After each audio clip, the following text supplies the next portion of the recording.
may we ask the OSAA to prevent those seated in the gallery to refrain from clapping. Guests of this representation, Vice Governor Eufemia Dacayo of Nueva Vizcaya and 16 Barangay Chairman of Solano, Nueva Vizcaya.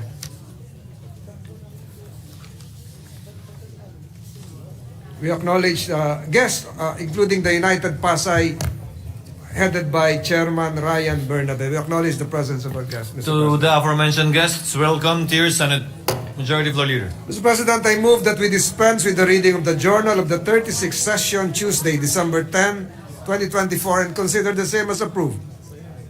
Any objection? Hearing none, motion is approved. Majority Leader. Mr. President, I move that we defer the approval of the Journal of the 38th Session, Monday, December 16, 2024. Any objection? Hearing none, motion is approved. Mr. President, I move that we proceed with the reference of business. Secretary is directed to comply. Bill on first reading, Senate number 2904, an act reverting to the national government the discharge of basic agricultural functions and responsibilities devolved to local government units and amending for the purpose Republic Act number 7160, otherwise known as the Local Government Code of 1991, Senator Padilla. To the Committee on Local Government, Agriculture, Food and Agrarian Reform, and Finance. Resolutions. Proposed Senate Resolution 1261, directing the appropriate Senate committee to conduct an inquiry into the proliferation and trafficking of depleted uranium and other nuclear material within Philippine territories, Senator Marcos. To the Committees on Energy and Science and Technology. 1262, commending and congratulating singer Sofronio Vasquez III for becoming the first Filipino and Asian to win the Voice USA International Singing Competition Finals held on December 11, 2024, Senator Estrada. To the Committee on Rules. Majority Leader. Mr. President, relative to the first referral, Mr. President, the Committee on Environment and Natural Resources should likewise be involved as a secondary committee. This is in regard To the uranium, depletion of uranium, Mr. President. PS Resolution number 1261. It was referred, Mr. President, to the Committee on Energy as well as the Committee on Science and Technology. Chair would like to amend it. Instead of to the Committee on Energy and Science and Technology, it shall be referred to the Committee on Energy and Environment, vice the Committee on Science and Technology, given that we should only be referring resolutions to a maximum of 2 committees. Thank you, Mr. President. I submit, Mr. President. Mr. President, we are in receipt of the Conference Committee report on the disagreeing provisions of Senate Bill number 25 Villanueva to give us the highlights of the Conference Committee report. I so move, Mr. President. Any objection? Hearing none, consideration of the aforementioned bill is now in order. Senator Villanueva is recognized to sponsor the bicameral conference committee report and the disagreeing provisions of the aforementioned bills. Thank you very much, Mr. President, Majority Leader, distinguished colleagues. As the lead conferee of the Senate panel, this representation is honored to submit to the body for the ratification of this August chamber a copy of the Bicameral Conference Committee report on the disagreeing provisions of Senate Bill number 2568 and House Bill number 9015, otherwise known as the Expanded Tertiary Education Equivalency and Accreditation Program, or the ETIAP Act. Mr. President, first and foremost, we'd like to thank Senate President Chis Escudero, who heard the bill at the level of the Committee on Higher Technical and Vocational Education and even delivered the sponsorship speech here in this plenary. And we thank him for entrusting to us and trusting us to champion this particular measure to the finish line. We also like to thank our colleagues, the authors, co-authors, and co-sponsors of this important piece of legislation, as well as those who introduced amendments to the bill. Senators Loren Legarda, Nancy Binay, Win Gatchalian, Pia Cayetano, Cynthia Villar, Rafi Tulfo, Bongo, Risa Ontiveros, Lito Lapid, Mark Villar, Bong Revilla, and former Senator, now DepEd Secretary Sani Angara. We also would like to thank our fellow conferees to the Bicameral Conference, Senators Zubiri, Gatchalian, Binay, and Ontiveros. Ginoong Pangulo, marami po sa ating mga kababayan ay napipilitang huminto sa pag-aaral at magtrabaho muna dahil po sa iba't ibang rason. We still have much to do to ensure that our learners never stop schooling, but we will continue to create educational pathways and equivalencies for our people. This is one of those pathways, Mr. President. The ETIAP Act, at its very core, concretizes both concepts of lifelong learning and recognition to prior learning, both of which are advocacies close to this representation's heart. Mr. President, through the ETIAP, we recognize that learning never stops, whether in school, in the workplace, at home, in training centers, and other places. Thus, this ETIAP bill is an important education assessment program, especially for our brothers and sisters who, for any reason, were unable to obtain college degrees but are now working professionals. The ETIAP sets the qualifications for ETIAP learners, including at least 5 years of aggregate work experience in the industry related to the academic degree program, where equivalency of learning is sought. Likewise, Mr. President, in this report, it clarifies and delineates the powers between CHED and higher education institutions, both of which play crucial roles in realizing the objectives of the ETIAP. CHED, as the lead implementing agency, will be tasked to set policies, standards, and guidelines for the implementation and continuous monitoring of the program, aiming for its expanded accessibility while ensuring its quality and integrity. Mr. President, likewise, ETIAP accessibility will be expanded by deputizing higher education institutions recognized with at least level 2 accreditation or equivalent recognition, and with programs or disciplines considered as centers of excellence or centers of development will be deputized to offer ETIAP. By setting these standards, there will be a potential increase in the number of institutions offering ETIAP program from 110 public and private institutions to 472 institutions. Sa kasalukuyan po, Ginoong Pangulo, halos 3,000 graduates na kada taon ang nakakatapos sa ETIAP. Our vision is to reach more Filipinos seeking to obtain their college degrees. We want to give opportunities to more Filipinos, such as Mr. Victor Alcuaz, who finished ETIAP Bachelor of Science in Hotel, Restaurant, and Institution Management after his 30-year hospitality experience in different companies and is now the Vice President of Hotel Solutions Partnership Limited. We also have Mr. President, Miss Gian Rivero, who finished her Bachelor of Science in Education major in English after working for 10 years in a call center and as an ESL teacher, Mr. President. Last but not the least, Mr. President, it has been a privilege to sponsor a measure that brings to life the dreams of our fellow citizens. The comprehensive details of the disagreeing provisions are reflected in the joint explanatory statement. And so with the permission of the body, Mr. President, may I respectfully move that the said joint explanatory statement on the disagreeing provisions of Senate Bill number 2568 and House Bill number 9015 be read in toto into the record and that the Bicameral Conference Committee report be ratified. Marami pong salamat at pagpalain tayong lahat ng ating Panginoon. Duly noted and entered into the records. Majority Floor Leader. Mr. President, I move that we approve and ratify the Conference Committee report on the disagreeing provisions of Senate Bill 2568 and House Bill number 9015, and let the text of the joint explanation be deemed spread into the records of the chamber. So move, Mr. President. All those in favor say aye. Aye. The ayes have it. Senate, the Bicameral Conference Committee report on the disagreeing provisions of the aforementioned bill is now approved and ratified. Majority Floor Leader. Mr. President. Congratulations to Senator Villanueva. Mr. President, I move to consider the third reading of several bills, the printed copies of which were electronically distributed to the members of this chamber on December 13, 2024 in compliance with the 3-day rule of the Constitution. With that, I move to consider on third reading House Bill number 5851. This is the bill declaring a special non-working holiday in the city of Valenzuela, Metro Manila, Mr. President. I so move, Mr. President. Any objection? Hearing none. Consideration of House Bill number 5851 is now in order. Senate Secretary is directed to read the title only of the measure and to proceed to roll call vote. An act declaring November 12 of every year a special non-working holiday in the city of Valenzuela. Roll call vote. The Honorable Senator Binay, Senator Cayetano Alan, Senator Cayetano Pia, Senator De La Rosa, Senator Ejercito, Senator Estrada, Senator Gatchalian, Senator Go, Senator Ontiveros, Senator Lapid, Senator Legarda, Senator Marcos, Senator Padilla, Senator Pimentel, Senator Poe, Senator Revilla, Senator Tolentino, Senator Tulfo, Senator Villanueva, Senator Villar Cynthia, Senator Villar Mark, Senator Zubiri, the Senate President.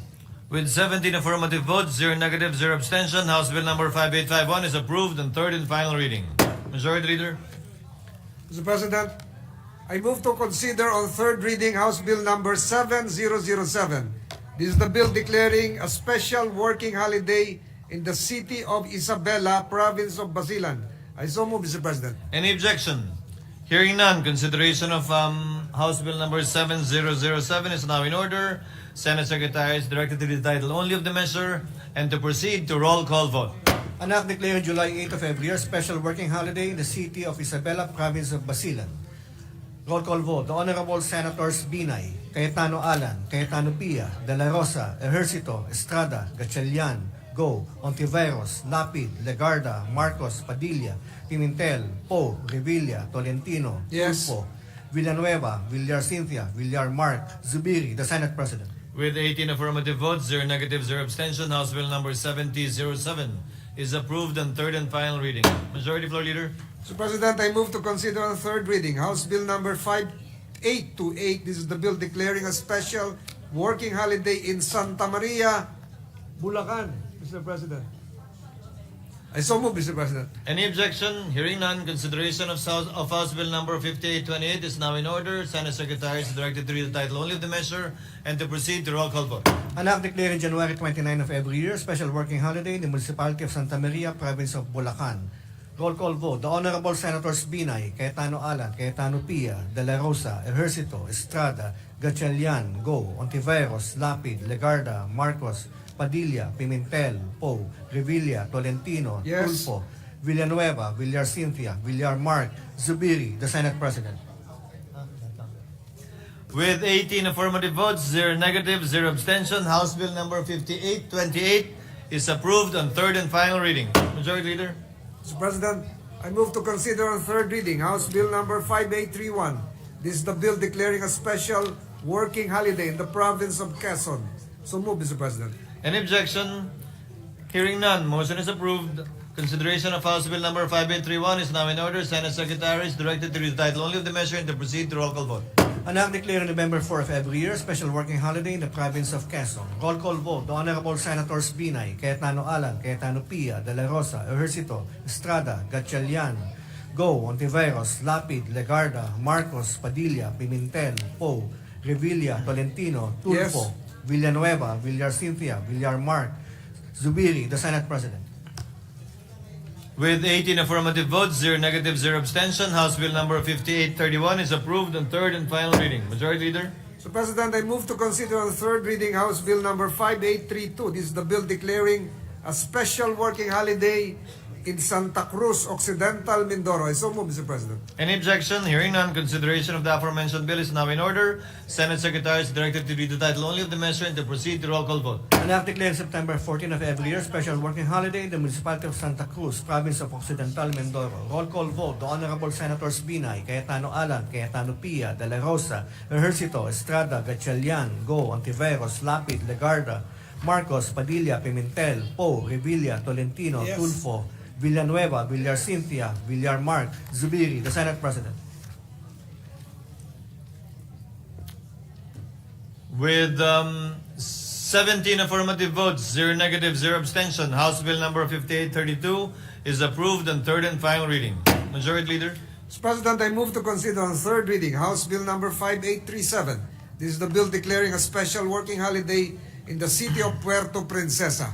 I so move, Mr. President. Any objection? Hearing none, Secretary General is directed to read the title only of the measure and to proceed to roll call vote. An act declaring March 30 of every year special working holiday in the city of Puerto Princesa.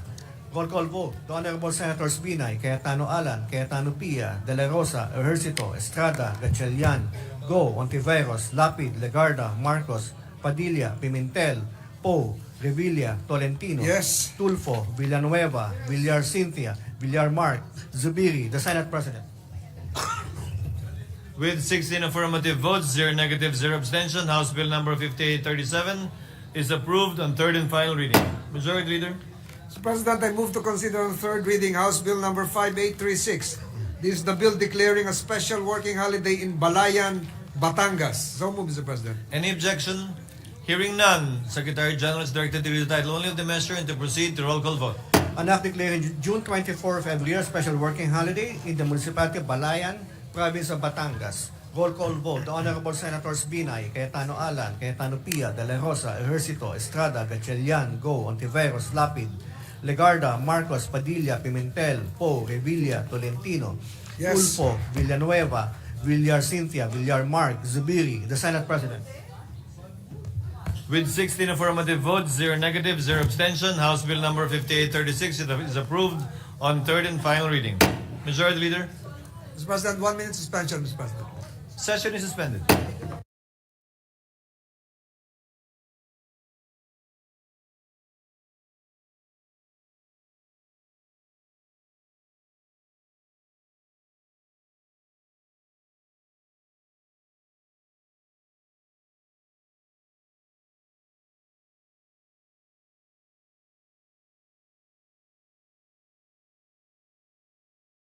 Mr. President, I move to consider on third reading House Bill number 5833.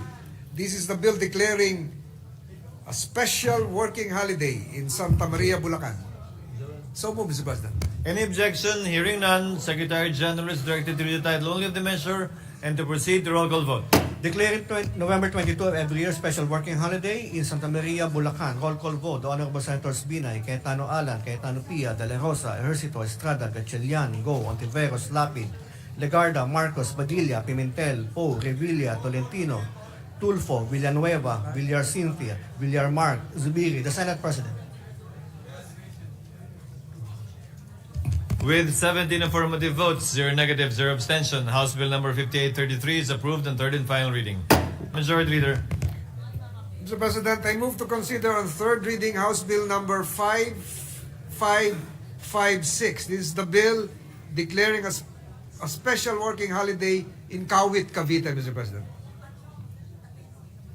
Any objection? Hearing none, consideration of the aforementioned bill is now in order. Senate Secretary is directed to read the title only of the measure and to proceed to roll call vote. Declaring July 22 of every year special working holiday in Kawit, Cavite. Roll call vote. The Honorable Senators Binay, Cayetano Alan, Cayetano Pia, De La Rosa, Ejercito, Estrada, Gatchalian, Go, Ontiveros, Lapid, Legarda, Marcos, Padilla, Pimentel, Poe, Revilla, Tolentino, Tulfo, Villanueva, Villar Cynthia, Villar Mark, Zubiri, the Senate President.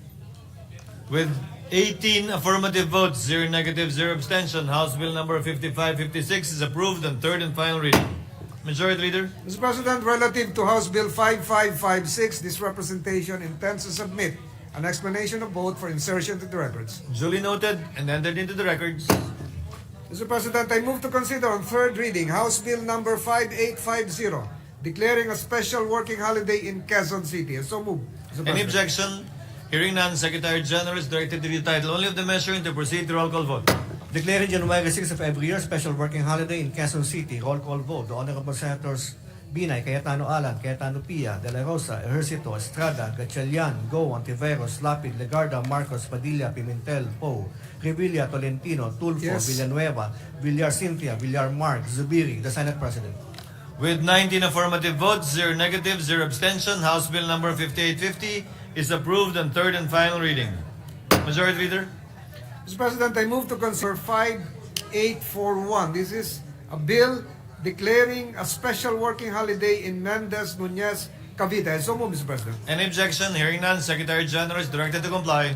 Declaring September 6 of every year special working holiday in Mendez Nunez, Cavite. Roll call vote. The Honorable Senators Binay, Cayetano Alan, Cayetano Pia, De La Rosa, Ejercito, Estrada, Gatchalian, Go, Ontiveros, Lapid, Legarda, Marcos, Padilla, Pimentel, Poe, Revilla, Tolentino, Yes. Tulfo, Villanueva, Villar Cynthia, Villar Mark, Zubiri, the Senate President. With 19 affirmative votes, 0 negative, 0 abstention, House Bill number 5841 is approved on third and final reading. Majority Leader. Mr. President, relative to House Bill number 5841, this representation will likewise submit an explanation of vote for insertion to the records, Mr. President. Duly noted and entered into the records. Majority Leader. Mr. President, I move to consider on third reading House Bill number 9771. This is the bill declaring a special working holiday in Isabela, Basilan. I so move, Mr. President. Secretary General is directed to comply. Declaring April 25 of every year special working holiday in Isabela, Basilan. Roll call vote. The Honorable Senators Binay, Cayetano Alan, Cayetano Pia, De La Rosa, Ejercito, Estrada, Gatchalian, Go, Ontiveros, Lapid, Legarda, Marcos, Padilla, Pimentel, Poe, Revilla, Tolentino, Tulfo, Villanueva, Villarcintia, Villarmark, Zubiri, the Senate President. With 19 affirmative votes, 0 negative, 0 abstention, House Bill number 9771 is approved on third and final reading. Majority Leader. Mr. President, I move to consider on third reading House Bill number 5846. This is the bill declaring a special working holiday in San Mateo, Rizal. So move, Mr. President. Any objection? Hearing none, Secretary General is directed to comply. Declaring September 21 of every year, Rizal. Roll call vote. The Honorable Senators Binay, Cayetano Alan, Cayetano Pia, De La Rosa, Ejercito, Estrada, Gatchalian, Go, Ontiveros, Lapid, Legarda, Marcos, Padilla, Pimentel, Poe, Revilla, Tolentino, Yes. Tulfo, Villanueva, Villarcintia, Villarmark, Zubiri, the Senate President. With 19 affirmative votes, 0 negative, 0 abstention, House Bill number 5846 is approved on third and final reading. Majority Leader. Mr. President, I move to consider on third reading House Bill number 5852. This is the bill declaring a special working holiday in Santa Cruz Occidental, Mindoro. I so move, Mr. President. Any objection? Hearing none, Secretary is directed to comply. Declaring April 1 of every year special working holiday in Santa Cruz Occidental, Mindoro. Roll call vote. The Honorable Senators Binay, Cayetano Alan, Cayetano Pia, De La Rosa, Ejercito, Estrada, Gatchalian, Go, Ontiveros, Lapid, Legarda, Marcos, Padilla, Pimentel, Poe, Revilla, Tolentino, Tulfo, Yes. Villanueva, Villarcintia, Villarmark, Zubiri, the Senate President. With 19 affirmative votes, 0 negative, 0 abstention, House Bill number 5852 is Majority Leader. Mr. President, I move to consider on third reading House Bill number 7004. This is the bill declaring a special working holiday in the province of Catanduanes. So move, Mr. President. Any objection? Hearing none, Secretary is directed to comply. Declaring the last Friday of May of every year special working holiday in the province of Catanduanes. Roll call vote. The Honorable Senators Binay, Cayetano Alan, Cayetano Pia, De La Rosa, Ejercito, Estrada, Gatchalian, Go, Ontiveros, Lapid, Legarda, Marcos, Padilla, Pimentel, Poe, Revilla, Tolentino, Yes. Tulfo, Villanueva, Villarcintia, Villarmark, Zubiri, the Senate President. With 20 affirmative votes, 0 negative, 0 abstention, House Bill number 7004 is approved on third reading. Majority Leader. Mr. President, I move to consider on third reading House Bill number 6158. This is the bill declaring a special working holiday in the province of Sarangani. I so move, Mr. President. Any objection? Hearing none, Secretary is directed to comply. Declaring October 27 of every year special working holiday in Sarangani. Roll call vote. The Honorable Senators Binay, Cayetano Alan, Cayetano Pia, De La Rosa, Ejercito, Estrada, Gatchalian, Go, Ontiveros, Lapid, Legarda, Marcos, Padilla, Pimentel, Poe, Revilla, Tolentino, Yes. Tulfo, Villanueva, Villarcintia, Villarmark, Zubiri, the Senate President. With 20 affirmative votes, 0 negative, 0 abstention, House Bill number 6158 is approved on third reading. Majority Leader. Mr. President, I move to consider on third reading House Bill number 5845. This is the bill declaring a special working holiday in San Carlos, Negros Occidental. I so move, Mr. President. Any objection? Hearing none, Secretary is directed to comply. Declaring July 1 of every year special working holiday in San Carlos, Negros Occidental. Roll call vote. The Honorable Senators Binay, Cayetano Alan, Cayetano Pia, Go, Ontiveros, Lapid, Legarda, Marcos, Padilla, Pimentel, Poe, Revilla, Tolentino, Yes. Tulfo, Villanueva, Villarcintia, Villarmark, Zubiri, the Senate President. With 20 affirmative votes, 0 negative, 0 abstention, House Bill number 5845 is approved on third reading. Majority Leader. Mr. President, I move to consider on third reading House Bill number 7008. This is the bill declaring a special non-working holiday in the province of Basilan. Any objection? Hearing none, Secretary is directed to comply. Declaring March 7 of every year special non-working holiday in the province of Basilan. Senators Binay, Cayetano Alan, Cayetano Pia, De La Rosa, Ejercito, Estrada, Gatchalian, Go, Ontiveros, Lapid, Legarda, Marcos, Padilla, Pimentel, Poe, Revilla, Tolentino, Yes. Tulfo, Villanueva, Villarcintia, Villarmark, Zubiri, the Senate President. With 20 affirmative votes, 0 negative, 0 abstention, House Bill number 7008 is approved on third reading. Majority Leader. Mr. President, I move to consider on third reading House Bill number 5827. This is the bill declaring a special non-working holiday in Calapan City, Mindoro Oriental. I so move, Mr. President. Any objection? Hearing none, Secretary General is directed to comply. Declaring March 21 of every year special non-working holiday in Calapan, Oriental, Mindoro. Senators Binay, Cayetano Alan, Cayetano Pia, De La Rosa, Ejercito, Estrada, Gatchalian, Go, Ontiveros, Lapid, Legarda, Marcos, Padilla, Pimentel, Po, Revilla, Tolentino, Yes. Tulfo, Villanueva, Villar Cynthia, Villar Mark, Zubiri, the Senate President. With 20 affirmative votes, 0 negative, 0 abstention, House Bill number 5827 is approved on third reading. Majority Leader? Mr. President, I move to consider on third reading House Bill number 5847 is the bill declaring a special non-working holiday in the province of Sarangani. So move, Mr. President. Any objection? Hearing none, Secretary is directed to comply. Declared November 28 of every year special non-working holiday in Sarangani. Senators Binay, Cayetano Alan, Cayetano Pia, De La Rosa, Ejercito, Estrada, Gatchalian, Go, Ontiveros, Lapid, Legarda, Marcos, Padilla, Pimentel, Po, Revilla, Tolentino, Tulfo, Yes. Villanueva, Villar Cynthia, Villar Mark, Zubiri, the Senate President. With 20 affirmative votes, 0 negative, 0 abstention, House Bill number 5847 is approved on third reading. Majority Leader? Mr. President, I move to consider on third reading House Bill number 3965. This is the bill declaring a special working holiday in the Cordillera Administrative Region. I so move, Mr. President. Any objection? Hearing none, Secretary is directed to comply. Declaring July 15 of every year special working holiday in the Cordillera Administrative Region. Senators Binay, Cayetano Alan, Cayetano Pia, De La Rosa, Ejercito, Estrada, Gatchalian, Go, Ontiveros, Lapid, Legarda, Marcos, Padilla, Pimentel, Po, Revilla, Tolentino, Tulfo, Villanueva, Villar Cynthia, Villar Mark, Zubiri, the Senate President. With 20 affirmative votes, 0 negative, 0 abstention, House Bill number 3965 is approved on third reading. Majority Leader? Mr. President, I move to consider on third reading House Bill number 3969. This is the bill declaring a Working holiday in the Island Garden City of Samal, Davao del Norte. Senators Binay, Cayetano Alan, Cayetano Pia, De La Rosa, Ejercito, Estrada, Gatchalian, Go, Ontiveros, Lapid, Legarda, Marcos, Padilla, Pimentel, Po, Revilla, Tolentino, Tulfo, Yes. Villanueva, Villar Cynthia, Villar Mark, Zubiri, the Senate President. With 20 affirmative votes, 0 negative, 0 abstention, House Bill number 3969 is approved on third reading. Majority Leader? Mr. President, I move to consider on third reading House Bill number 7514. This is the bill establishing the Land Transportation Office in Liloy, Zamboanga del Norte. I so move, Mr. President. Any objection? Hearing none, Senate Secretary is directed to comply. Establishing a LTO district office in Liloy, Zamboanga del Norte. Senators Binay, Cayetano Alan, Cayetano Pia, De La Rosa, Ejercito, Estrada, Gatchalian, Go, Ontiveros, El, Po, Revilla, Tolentino, Yes. Tulfo, Villanueva, Villar Cynthia, Villar Mark, Zubiri, the Senate President. With 19 affirmative votes, 0 negative, 0 abstention, House Bill number 7514 is approved on third reading. Majority Leader? Mr. President, I move to consider on third reading House Bill number 8186. This is the bill establishing the Land Transportation Office in Sulup, Davao del Sur. I so move, Mr. President. Any objection? Hearing none, Senate Secretary is directed to comply.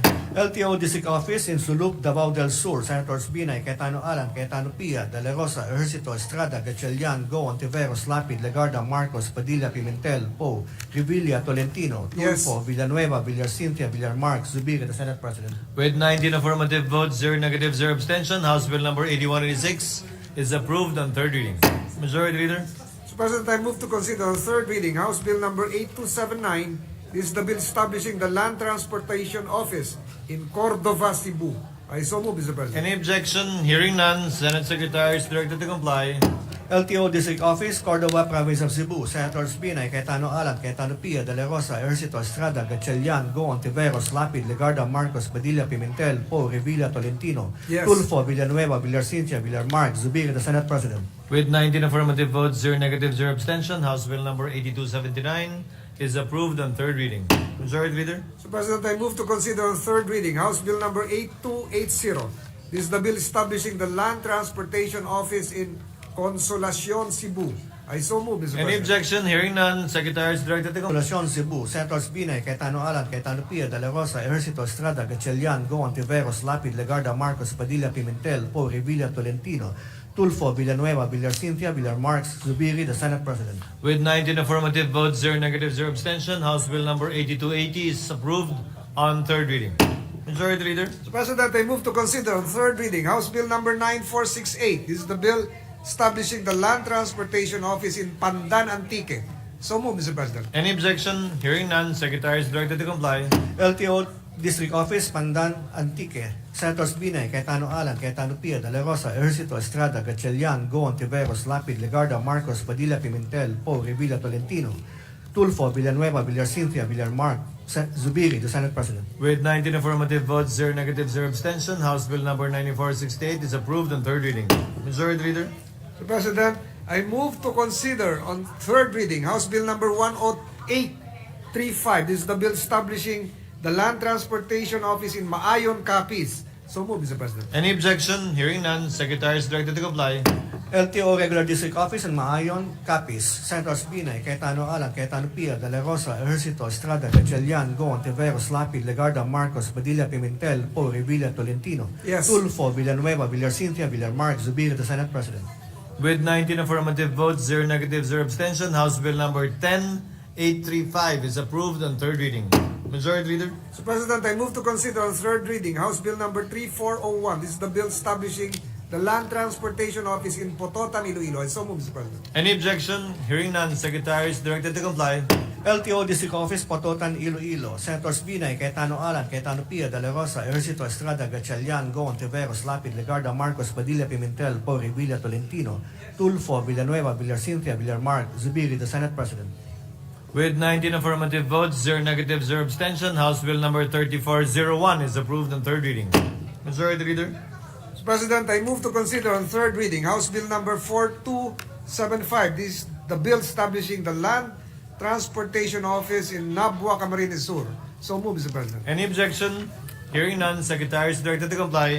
LTO Class D Office, Nabua, Camarines Sur. Senators Binay, Cayetano Alan, Cayetano Pia, De La Rosa, Ejercito, Estrada, Gatchalian, Goon, Tiveros, Lapid, Legarda, Marcos, Padilla, Pimentel, Poe, Revilla, Tolentino, Yes. Tulfo, Villanueva, Villar Cynthia, Villar Mark, Zubiri, the Senate President. With 19 affirmative votes, 0 negative, 0 abstention, House Bill number 4275 is approved on third reading.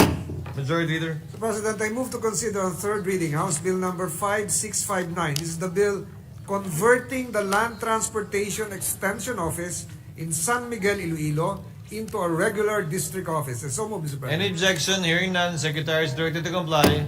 Converting the LTO Office San Miguel into the province of Iloilo into a regular district office. Senators Binay, Cayetano Alan, Cayetano Pia, De La Rosa, Ejercito, Estrada, Gatchalian, Goon, Tiveros, Lapid, Legarda, Marcos, Padilla, Pimentel, Poe, Revilla, Tolentino, Yes. Tulfo, Villanueva, Villar Cynthia, Villar Mark, Zubiri, the Senate President. With 20 affirmative votes, 0 negative, 0 abstention, House Bill number 5659 is approved on third reading.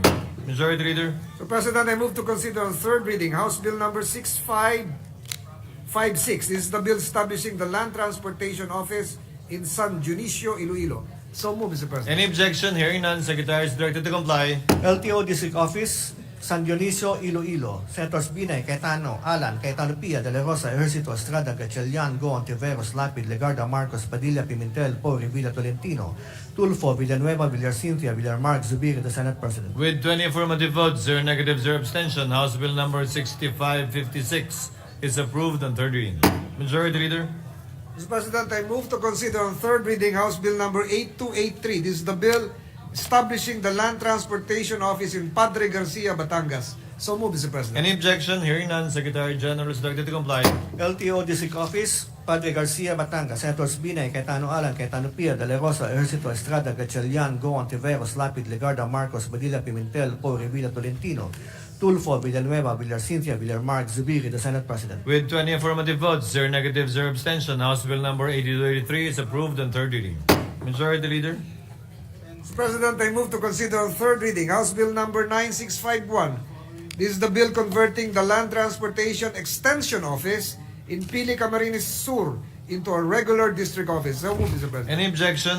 Hearing none, Secretary is directed to comply. Converting the LTO Extension Office, Pili, into a regular district office. Senators Binay, Cayetano Alan, Cayetano Pia, De La Rosa, Ejercito, Estrada, Gatchalian, Goon, Tiveros, Lapid, Legarda, Marcos, Padilla, Pimentel, Poe, Revilla, Tolentino, Tulfo, Villanueva, Villar Cynthia, Villar Mark, Zubiri, the Senate President. With 20 affirmative votes, 0 negative, 0 abstention, House Bill number 9651 is approved on third reading. Majority Mr. Leader. President, I move to consider on third reading House Bill number 9652. This is the bill establishing the Land Transportation Office in Ubay, Bohol. I so move, Mr. President. Any objection? Hearing none, Secretary is directed to comply.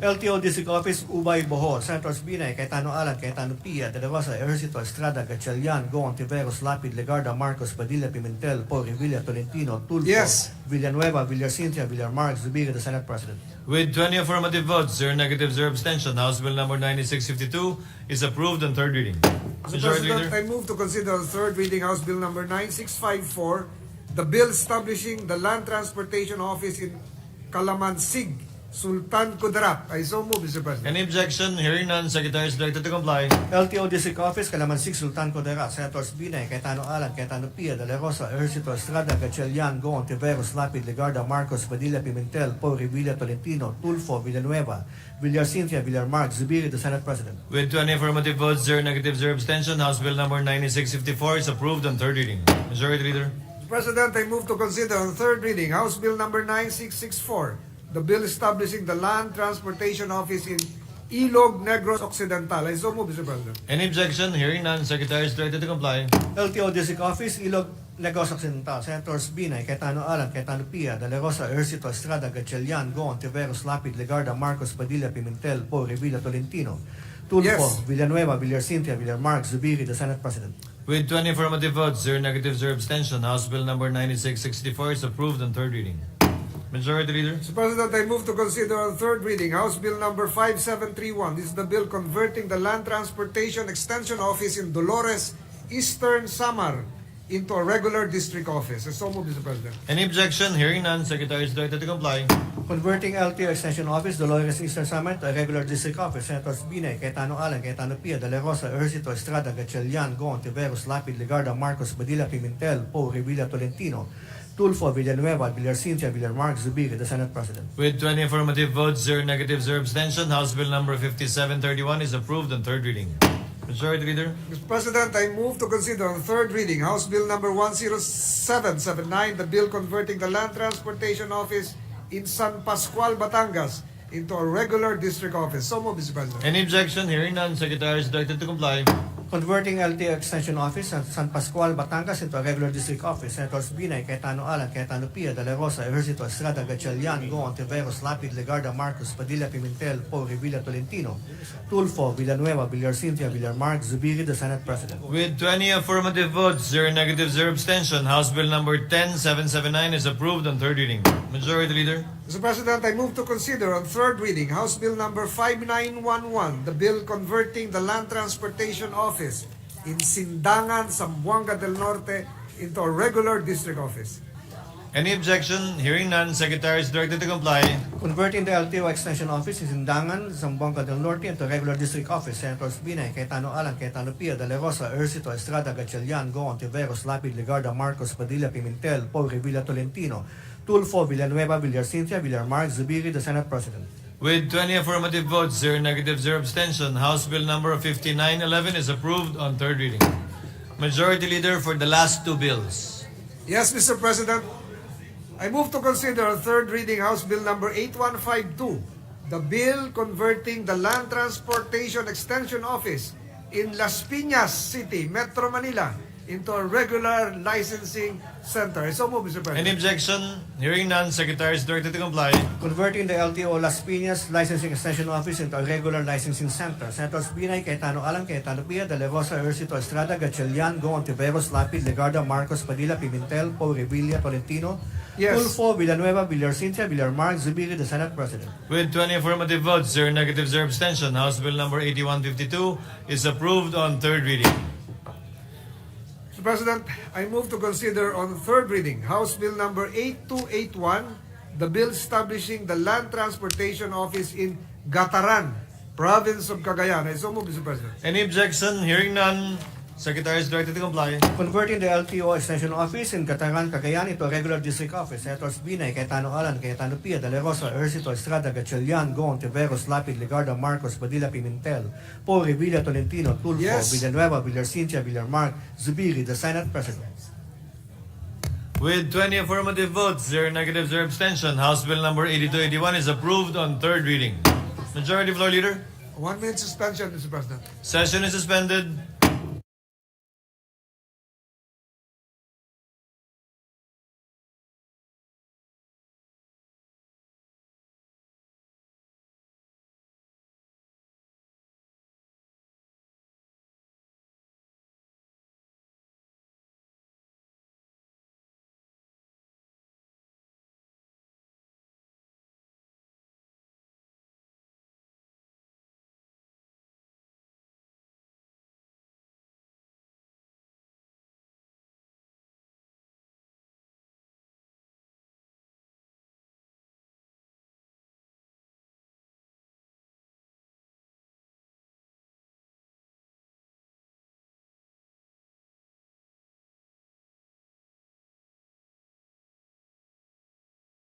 Mr. President, Senator Sherwin Gatchalian is seeking the floor to deliver his explanation of vote for House Bill number 5851. Thereafter, Senator Lauren Legarda would likewise deliver her explanation of vote for House Bill number 9468. I move that Senator they be recognized Gatchalian consecutively. is recognized. You may proceed, sir. Thank you, Mr. President. Thank you, Majority Leader.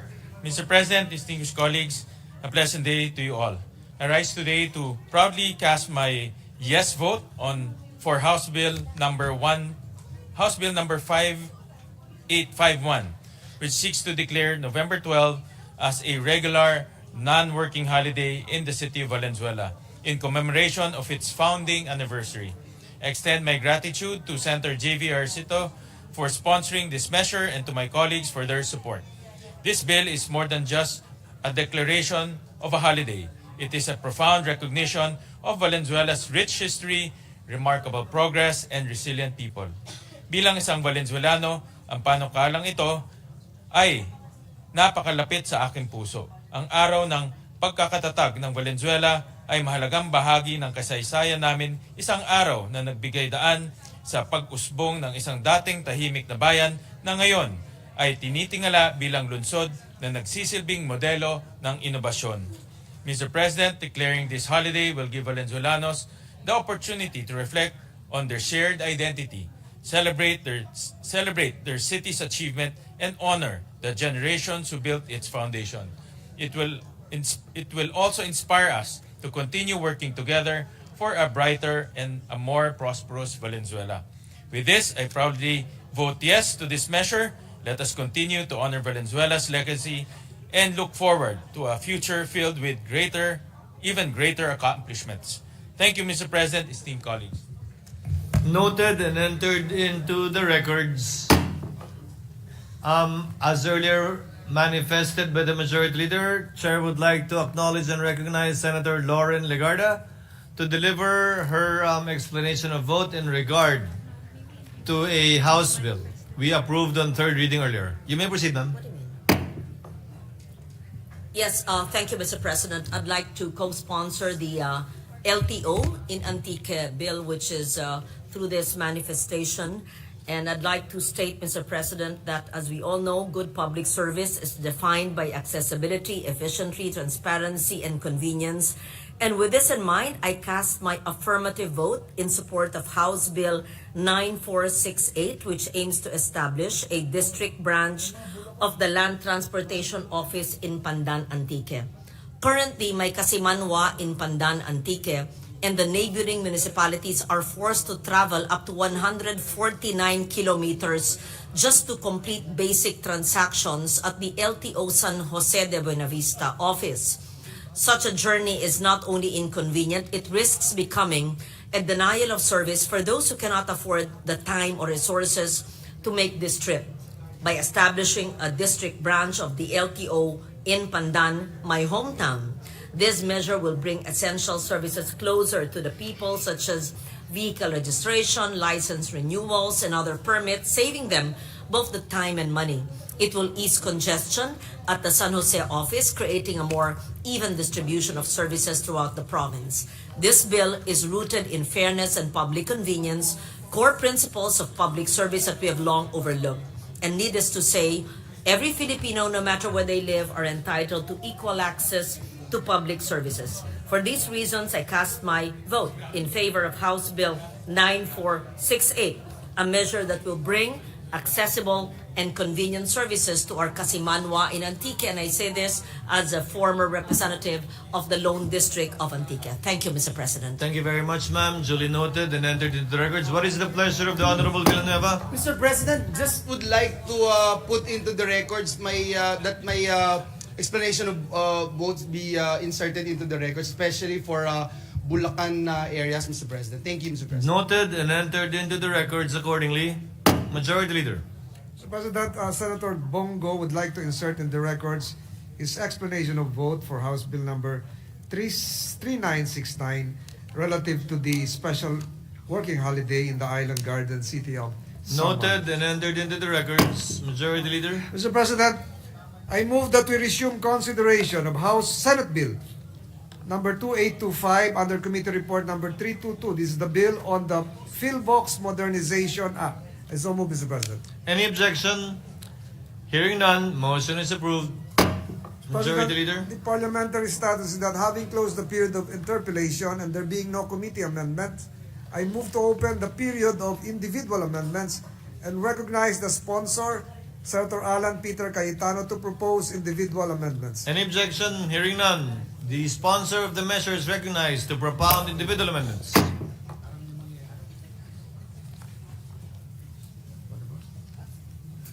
You may proceed, sir. Good afternoon, Mr. President. Mr. President, just a 1-minute suspension. Session is suspended.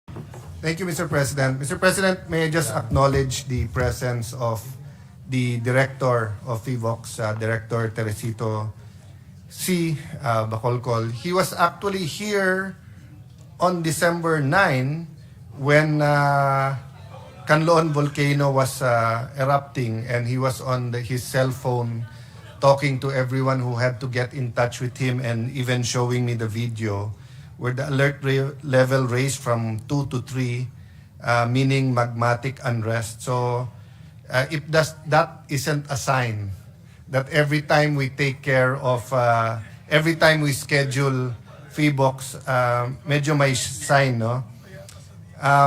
Of course, nakikiramay po tayo sa lahat ng nakapaligid sa Canlaon na ngayon na displaced, and hope we can do more for them, no? Sorry. Secretary Solidum is also here. Mr. Secretary, thank you po for being here. Mr. President, so the following have amendments, individual amendments to propose. Senator Legarda, Senator Pimentel, Senator Pia Cayetano, myself, and Senator Villanueva. So everyone else asked me to read their amendment. So may we first recognize Senator Villanueva, who will propose his amendment. Mr. President, Senator Villanueva is recognized. Thank you, Mr. President, and appreciate the openness of our distinguished sponsor in this particular measure. May I know, Mr. President, if we're going to do page by page, or will I just make my amendments, introduce my amendments, Mr. President, because I have one on page 3, one on page 7, and one on page 11, Mr. President. What does the sponsor say? Yes, Mr. President, ideally we'll go line by line, pero nag-submit naman po lahat ng kasama natin, and all naman were acceptable to PhilBox. So, not only can we permit Senator Villanueva, but can you also permit me to read it by senator instead of by line to line? But it's not complicated. The secretariat might get lost, so we have to go page by page, section by section, line by line. And the good sponsor can simply acknowledge where the proposed amendment came from. And Senator Villanueva can interject whenever with his that- amendment will be affected as an antecedent amendment. So I submit to that, Mr. President. I have another briefer pala na by line din. So, una talaga po si Senator Villanueva dahil section 3 On siya. page 3, Mr. President, may I On page propose 3, my amendments, Mr. President? If there are no ulterior amendments, I'm on page 3, Mr. President, line 4. This is on section 3 of the objectives. Page 3, line 4, after the word services, remove the word and on the same page, between lines 4 and 5, insert a new subsection, letter G, which shall read as follows: to provide opportunities for continuous learning and improvement of the knowledge, skills, and capacities of PhilBox personnel. I so move, Mr. President. what does the sponsor say? Mr. President, we accept because this will will align with the objective and with other provisions geared towards the continuous enhancement of the capacity of FIVOX personnel. Thank you. Any accepted. objection? There being none, the proposed amendment, having been accepted by the author, is hereby approved. And I might add for the succeeding subsections to be renumbered accordingly. Yes. So Thank you, ordered. Mr. President. Sir President, from Senator Pimentel, on page 3, line 25, after the dash, delete the word is. Accepted, Mr. President. Delete the word is. So it will just say the multi. Yes, volcanology dash the multidisciplinary study of volcanoes. Any objection to the proposed amendment? There being none, amendment is approved. Again from Senator Pimentel, on page 4, line 19, after the word alignment, replace the word in with the word with. Any objection? Hearing none, the proposed amendment is adopted. From Senator Pia Cayetano, on page 4, line 29, after the word has, delete the phrase an advanced and replace with the phrase a, masteral or doctorate. Any objection? There being none, proposed amendment is approved. From yours truly, Mr. President, on page 5, line 15, after the word Philippines, delete the comma and the phrase whether active or dormant to, and replace with the phrase that will. Any objection to the proposed amendment? There being none, amendment is approved. From Senator Pimentel, on page 6, line 25, after Philippine Commission on Women, insert PCW and close with parentheses. Page. Page 6, line 25. Any objection to the proposed amendment? There being none, amendment is approved. Again from Senator Pimentel, on page 7, line 15, before the word enhance, insert the phrase it shall. Any objection to the proposed amendment? There being none, amendment is approved. President, on the same page, page 7, line 19, after the word LGUs, add a comma and insert the phrase including their alignment with FIVOX platforms in terms of information sharing and monitoring, among others. I submit to the wisdom of the body and the wisdom of our sponsor, Mr. President. What does the sponsor say? Accepted, Mr. President, because this actually ensures coordination of Yes. FIVOX LGUs with, in the various stages of disaster preparedness, and they align with the information sharing that FIVOX wants. In fact, they're preparing the platforms for a more accurate assessment of ongoing phenomena and the communication between. Any objection to the proposed amendment of Senator Villanueva accepted by the chair, subject to style? There being none, amendment is approved. Thank you, Mr. President. Mr. President, again from Senator Pimentel, on page 7, line 30, after the word mitigation, delete the comma. Any objection? There being none, proposed amendment is approved. From Senator Legarda, on page 8, line 16, delete the word and. Any objection to the proposed amendment? There On being the- none, amendment is approved. On the same page, line 17, insert a new sub-paragraph, open parenthesis, close parenthesis, to be read as collaborate with academic institutions and research organizations by providing technical assistance, sharing data and resources, and supporting studies that promote disaster risk reduction and resilience, and in quotation marks. Any objection to the proposed amendment? There being none, amendment is approved. Please include, Mr. President, relettering the remaining sub-paragraphs. Any objection? There being none, amendment is approved. So, on page 10, line 5, from Senator Pia Cayetano, delete the phrase in consultation with the DBM and replace with subject to the review and approval of the DBM in accordance with existing Civil Service Commission laws, rules, and regulations. Any objection to the proposed amendment? There being none, amendment is approved. Mr. Senator President, Villanueva. Senator Villanueva is Mr. recognized. President, on page 11, between lines 18 and 19, insert a new sub-paragraph, letter D, which shall read as follows: other facilities that aim to improve and enhance the dissemination of public information, education, and advocacy on hazards and risks. I submit, Mr. President. What does the sponsor say? Accepted, Mr. President. Thank Any you, Mr. objection to the President. proposed amendment of Senator Villanueva as accepted by the author and sponsor? There being none, amendment is approved. And renumber accordingly, Mr. President. Thank you, Mr. President. Thank you, dear colleague. Noted. Sir President, from Senator Pimentel on page 13, line 1, after the phrase administration of, insert the words. Just a minute, Mr. President.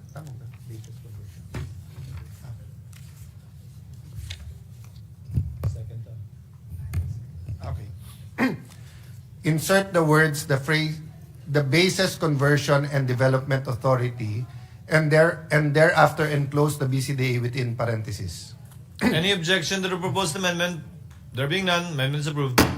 And still on the same line, after the words Clark Special Economic Zone, insert the word CESA enclosed with parentheses, CEZA. Any objection to the proposed amendment? There being none, amendment is approved. From yours truly, Mr. President, on page 13, delete lines 10 to 14, the entire section on procurement of scientific and technical material, equipment, and services, and number the subsequent sections accordingly. Any objection to the proposed amendment? There being none, amendment is approved. From Senator Pimentel on page 13, line 25, subsection C, delete the words waiver of, then after the word restriction, delete the word for, and insert the words on designated.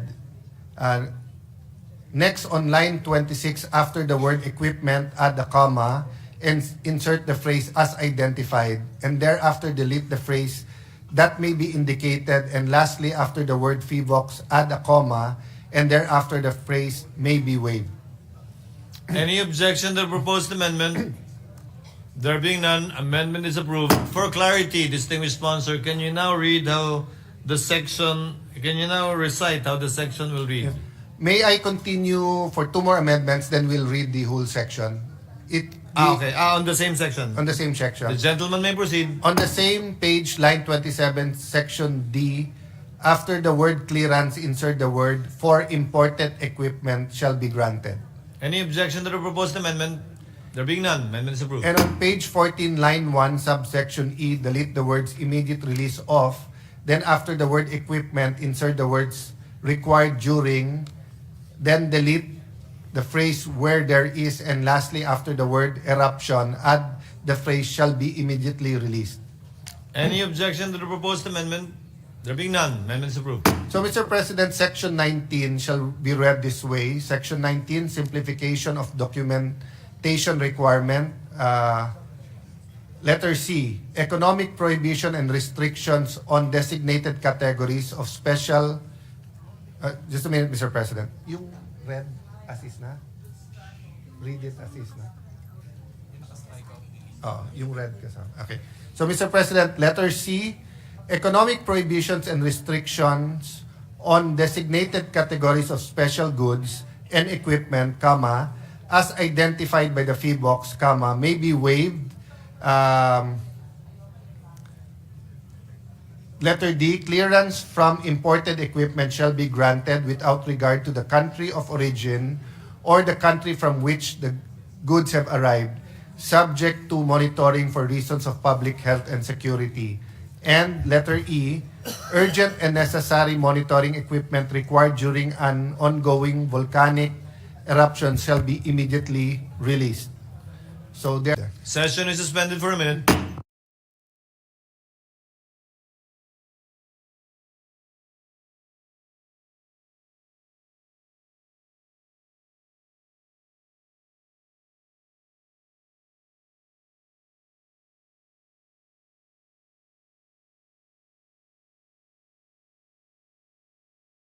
Majority Leader.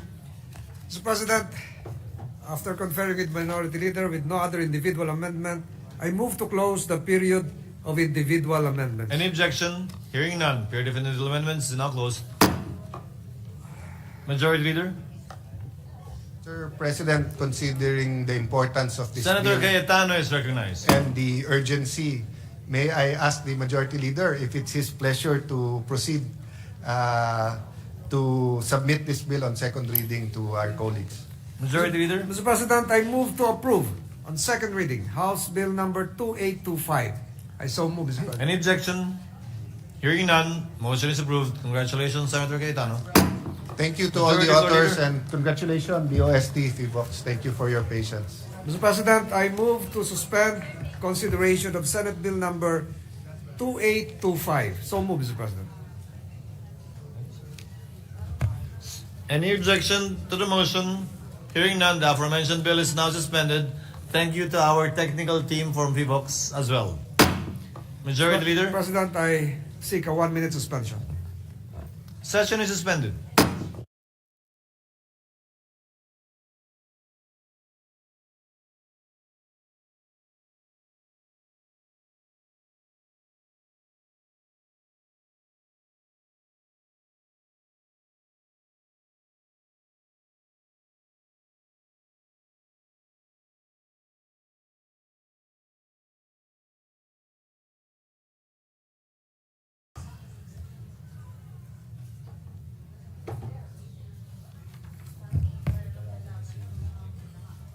Mr. President, I move that we resume consideration of Senate Bill number 2818 under Committee Report number 319. This is the bill on the National Housing Authority Act. I so move, Mr. President. Any objection to the motion? There being none, motion is approved. Dito na.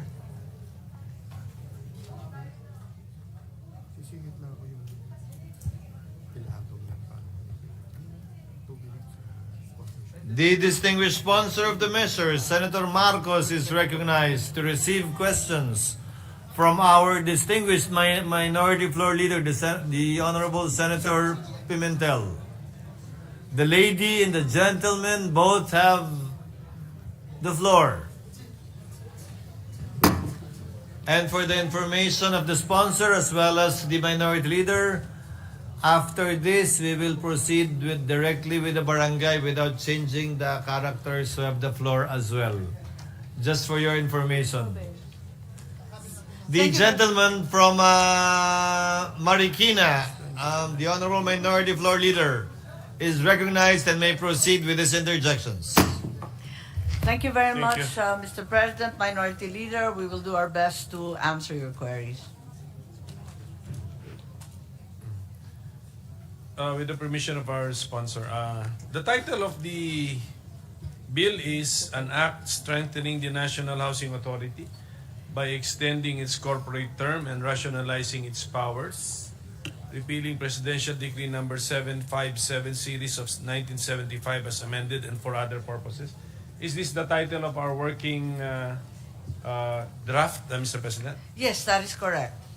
Okay, so as revealed in the title, we are now part of the ideas in the bill is the extension of the corporate term of the NHA. So when is the NHA's existing or current corporate term to expire, Mr. President? July 31 of 2025. So that's a full 50 years. So naka 50 years na pala siya, but that's around 7 months from now. That's correct. Okay, so kailangan ng action na ito whether the NHA deserves an extension of its charter or not. What is the proposal about the extension? How long? The proposal is that it be extended for another 50 years. Another 50 years. However, we are of course aware of the changing position of the Department of Finance. In the beginning, the DOF was opposed to the extension given the very poor performance and the low collection.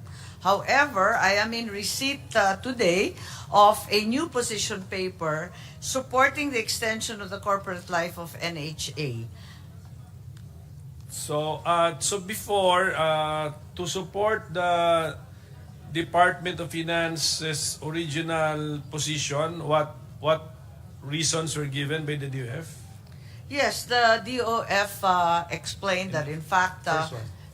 sorry. The first one, position. yes. Yeah, They, in fact, explained that the collection was so poor, that the performance was so low, that in fact the delivery was substandard, and that they in fact were encroaching upon the financial capabilities and functions of other agencies under the housing cluster.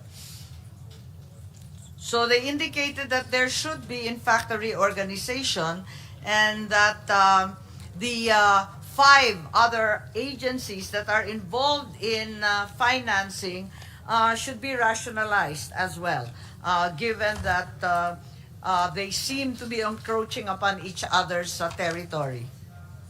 So that was in the part of the observation of the DOF. That's Okay. correct. So did the DOF give us specific scenarios where the NHA's mandates conflicted with the other agencies, and which are these other agencies? Yes, the DOF mentioned 2 agencies, and these were the Social Housing Finance Corporation as well as the mother agency, the DSUD itself. In actual fact, there are several other agencies also involved in financing: National Home Mortgage Finance Corporation, Home Development Mutual Fund or Pag-ibig Fund, the Housing and Land Use Regulatory Board, as well as the Human Settlements Adjudication Commission. Although the last 2 can be said are not entirely in the finance, not squarely financing bodies. Okay, so na-justify po ng Department of Finance to oppose the bill, no? The extension of the charter. Yun ang umpisa po yes, nila. Nag-umpisa sila sa ganon. Pagkatapos, they recommended na lang sa ikalawa na natanggap nga natin ngayon. Opo. Ang sabi na lamang nila, streamline na lang at ibalik yung NHA sa original functions at isoli na lang doon sa social housing finance, sa DSUD, at ito nga mga binabanggit kong iba para i-restructure na lang lahat ng financing. Kasi may nabanggit pa yung NHA noon na sila'y mag-i-issue ng bonds. At doon kinabahan na ng todo yung DOF. Okay, so with the DOF's new position, will the DOF's recommendation be covered already by the bill under consideration, or do we need to extensively amend the said bill so that we can let's say if we want to accommodate the suggestions of the DOF, Yes, we need to amend? I believe that we probably have to put amendments in to explicitly order a restructuring in financing. Right now, the bill only, in the main, has 3 changes. Unang-una, yung extension of term, yung another 50 years, yung ikalawa, yung 5 to 10 billion yung capitalization, at yung ikatlo, yung disaster housing function. Basically, 3 lang talaga yung nasa bill. Pero itong inuutos ng DOF na magkaroon ng restructuring is well taken po. Akala ko po pinapasimple pa nga ng DOF yung panukalang batas, kasi ang sabi ng DOF ibalik si NHA sa original Yes, to their function core niya, functions. which is, That's right. What is can we state now for the record what was the original core or primary function why the NHA was created? Yes, 50 years ago, it was established as the sole national agency mandated to embark on housing production for low-income families. Sila yung production arm. They were meant to be in the business of building low-cost housing.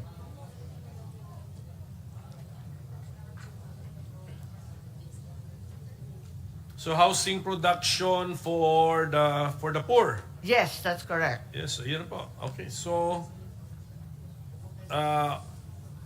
kung let us say we will return to its original mandate, wala pong, the sponsor will not mind if we make sure that the bill will bring the NHA back to that Focus think lang that- siya doon, to be the builder. To be the builder, not the financier. I believe we can come up with amendments, and I would be agreeable simply because several other agencies are now actually constructing homes for the poor, as it were. The department, the SUD, is also building the new program called 4PH for low-income Pag-ibig members.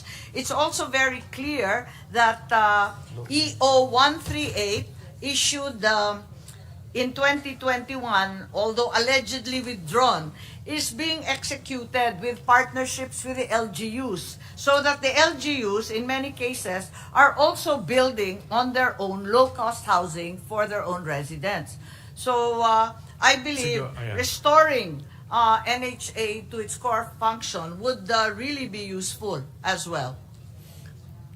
Yes, so let's make the NHA the sole national government agency involved in the production of housing units for the poor. Pwede natin gawin yun. But The definition of the poor would have to Yes. be also Ayusin natin clarified yan. dahil kasi po, yung poor, meron rin sa local government, meron rin sa DSUD.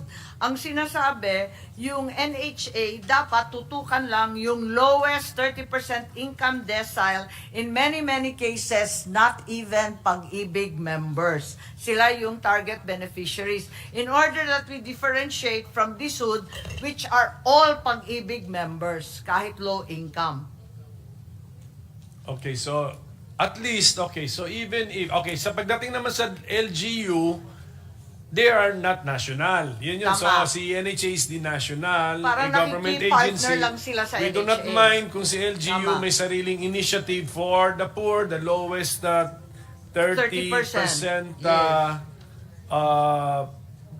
Income decile. income decile. O sige.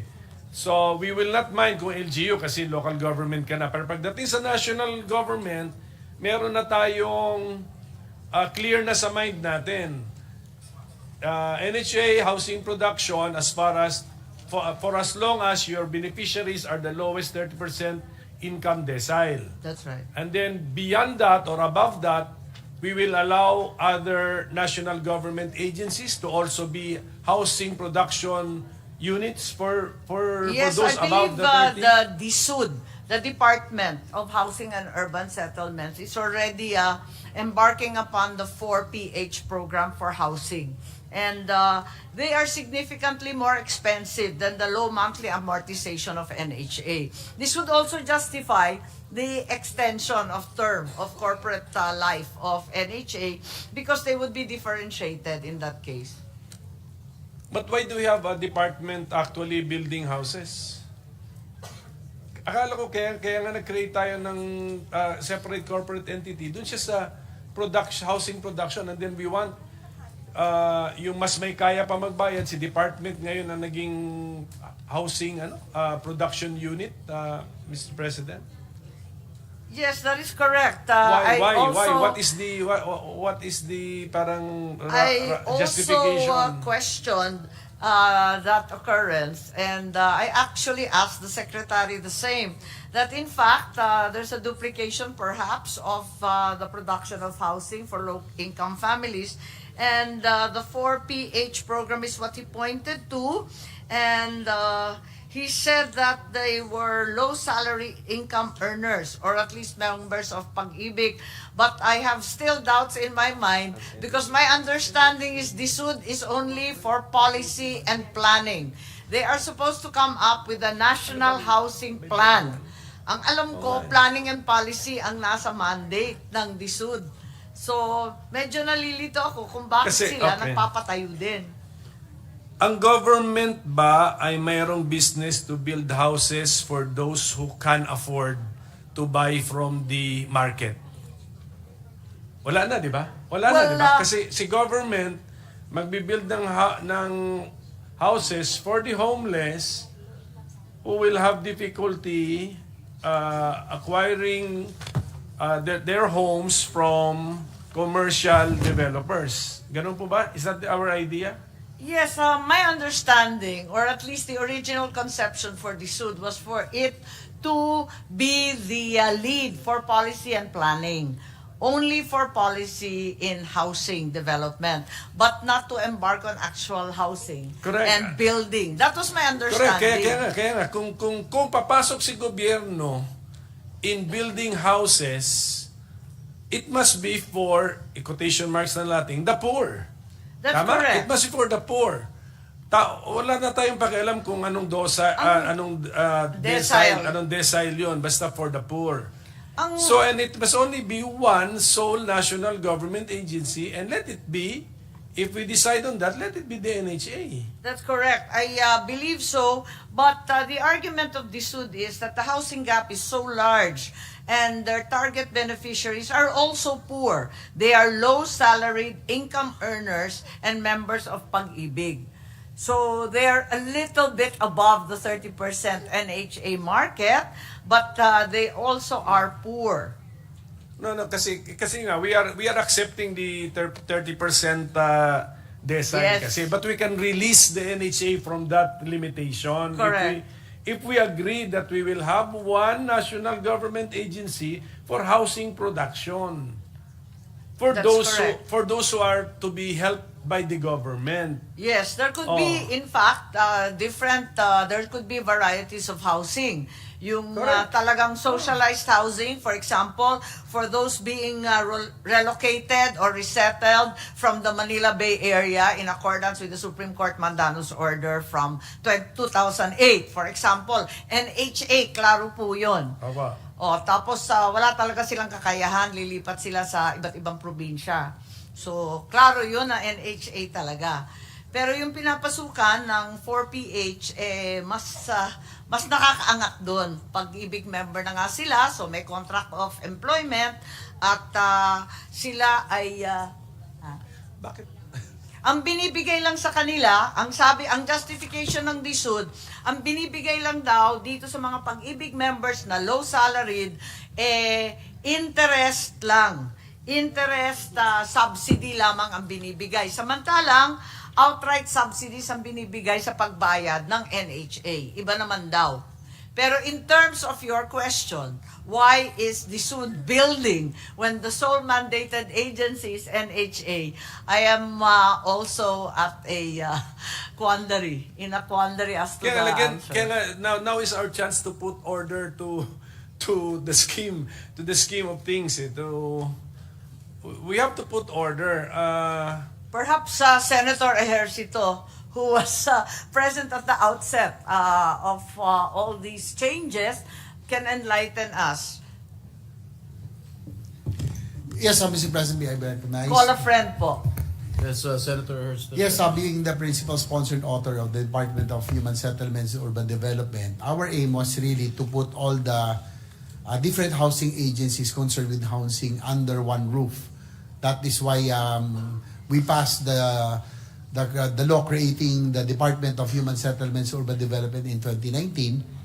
And NHA is one of the agencies that is now under the DSUD, no? And NHA is the construction arm of the department right now, no? They are the agencies tasked to build and construct houses for the lowest end. Yun na nga po yung binanggit kanina ni Senator Amy, our sponsor.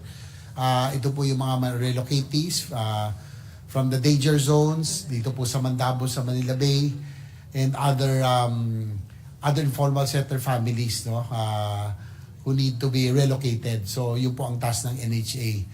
But now there is a program that's the 4PH under the Department of Human Settlements and Urban Development. This will cater to the lower and I think up to the middle income class, Your Honor, Mr. President. So the NHA will cater to the lowest income. And ito po yung talagang halos walang these are the ones who have the minimum capacity to pay. Kaya nga po ito po yung halos subsidized na po.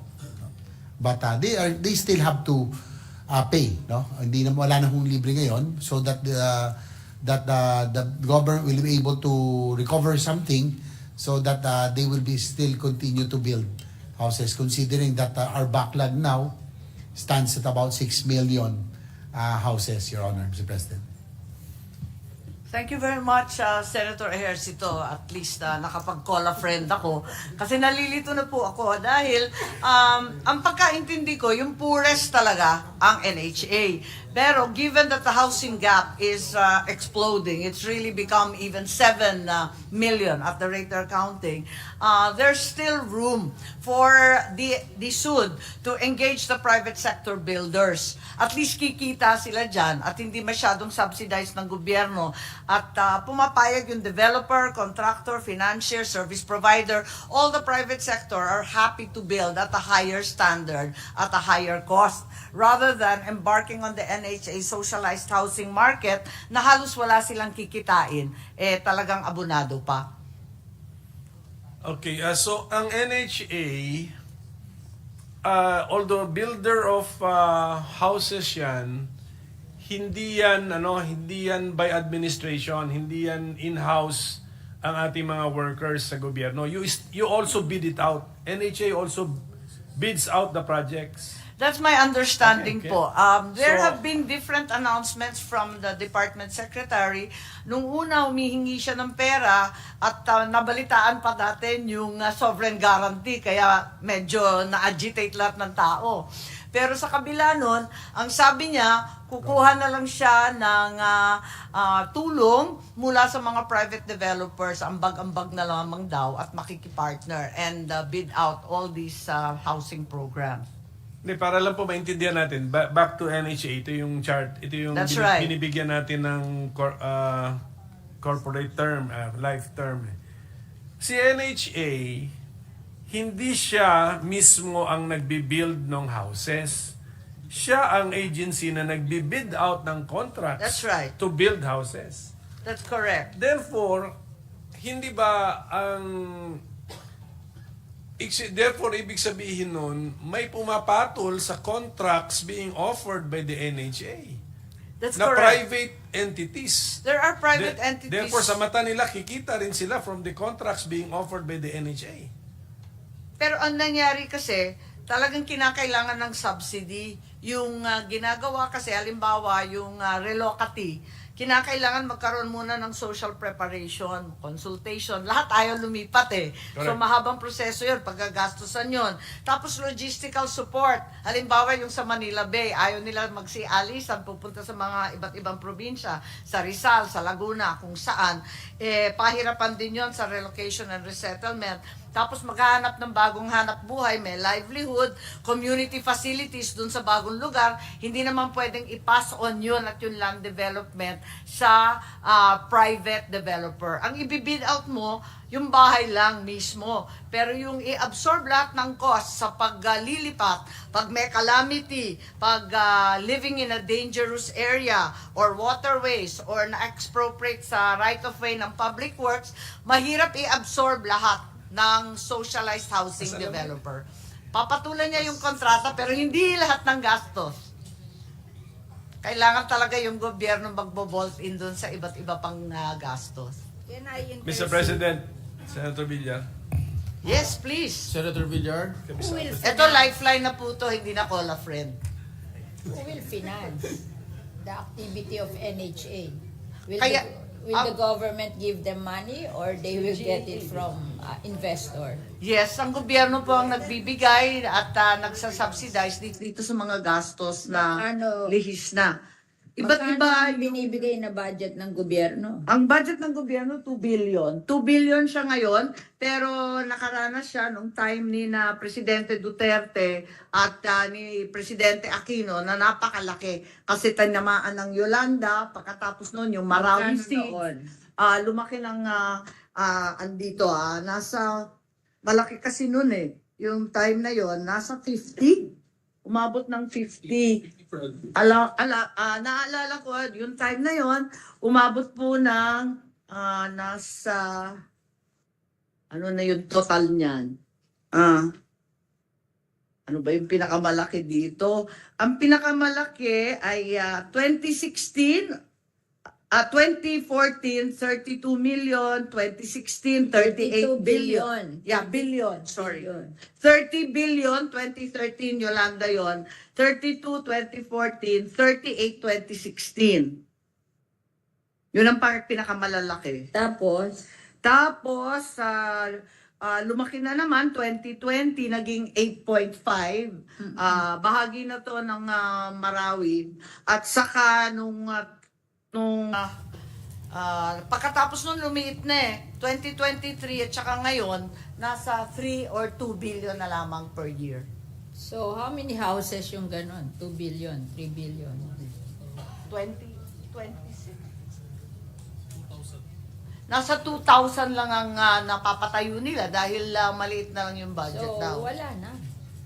Halos wala na. Wala na. So, what's the use? What's the use? Hindi ba dapat ang gobyerno, you will provide for the poor, Yes. diba? And the homeless. Eh, bakit pupunta tayo sa middle class? Eh, middle class can buy from the private sector. Dapat ang pera ng gobyerno for the poor. For and the poor naman homeless. po to. Ito yung mga Oo for the nga, poor pero talaga. kung Kasi 2 billion na lang, 2,000 houses, sabi mo, backlog 7 million. yeah, grabe ang backlog. Pero andyan pa rin ang pangangailangan, yung mga So nasalanta parang ng mali bagyo. yata ang ginagawa nila na ini-emphasize nila yung 4PH. 4PH kesa yung for the poor. Totoo eh, yan. I'm sure yung backlog na yan sa poor yan, hindi yan sa middle class. Oo, malaking-malaki. For example, dun sa Supreme Court Mandamus, yung 2008, I think nasa 26,000 houses pa lamang ang napapatayo. Samantalang yung actual need, tinatansya nila sa 300,000. Oo. Ang layo sa realidad eh. So I think when we review NHA, we should review the SHUD also. We cannot just review NHA. In isolation. It should be the whole housing industry. Kasi masyadong malayo. Kasi kung 2,000 lang a year, kailan natin masusolve ang problem? Eh, yun ang problema, yung mahihirap, hindi naman yung middle class. The middle class can buy from the private sector. That's right. Diba? Sa nakikita ko nga ngayon, maraming recommendation,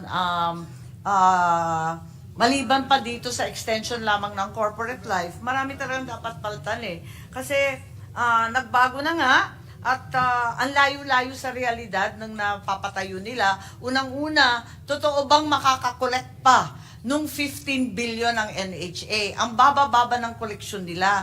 At saka yung iba, yung karamihan, 15 years old na. Palagay ko wala ng balak, mas maigi pa.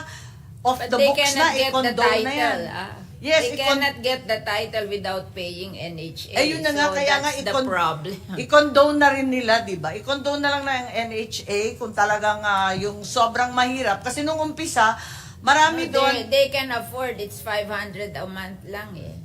lumulobo po after 11 years. That's the problem. The first 10 years, 200 pesos hanggang 500 pesos. I think they Pag- can afford it. pag, ang ano lang, hindi mahigpit ang NHA to collect. Marahil. Kasi yung ganong amount, kahit sino na mahirap can afford that. Ang problema, hindi naman sila, dapat magpo-foreclose din. Sa palagay, Para mapuwersa sila magbayad. Di ba? medyo Kasi malupit po mag-foreclose. hindi Diba? magbabayad. I think kailangan isa-isahin kasi iba-iba yung problema nila. Nakita ko sa breakdown nila, yung may mga 15 years hindi nagbabayad. Palagay ko, kailangan suriin maigi kung talagang may balak magbayad. At saka tignan kung nakatira pa ron. Pagkatapos siguro dapat i-explore na natin yung extended lease. Yung mahaba na lang na lease imbes na bibilhin pa. Kasi may lupa yun eh. Pag bumalik sa gobyerno yun, we still have the fighting chance of actually rebuilding and improving the site and giving it to others who are perhaps still poor, whereas the original owners baka nakaahon na yun sa kahirapan kahit paano. Kasi we have done it. Plenty of it at Las Piñas. Those who are not paying can afford to pay. It's just that you are not forcing them to pay. Oo. Kasi If you have a house in Las Piñas, you're just paying 500. You will pay for it. Pag kinuha nyo yung lupa, mapupersa silang magbayad. Oh, kasi kaya naman eh. Before that, Minority Leader, may I ask one question to the sponsor? Hindi mo sa akin. Madam Sponsor. Ano I po- agree. I agree. Talagang totoo yun. Ano nga kayo? Hindi, yung sa bayaran. Yeah, Madam Sponsor, ano po ginagawa Yes, po. ng, what action has the NHA taken dun sa mga delinquents? Ito yung sinasabi niya 15 years na hindi nagbabayad. Ano action ang ginagawa nila, ang ginawa nila?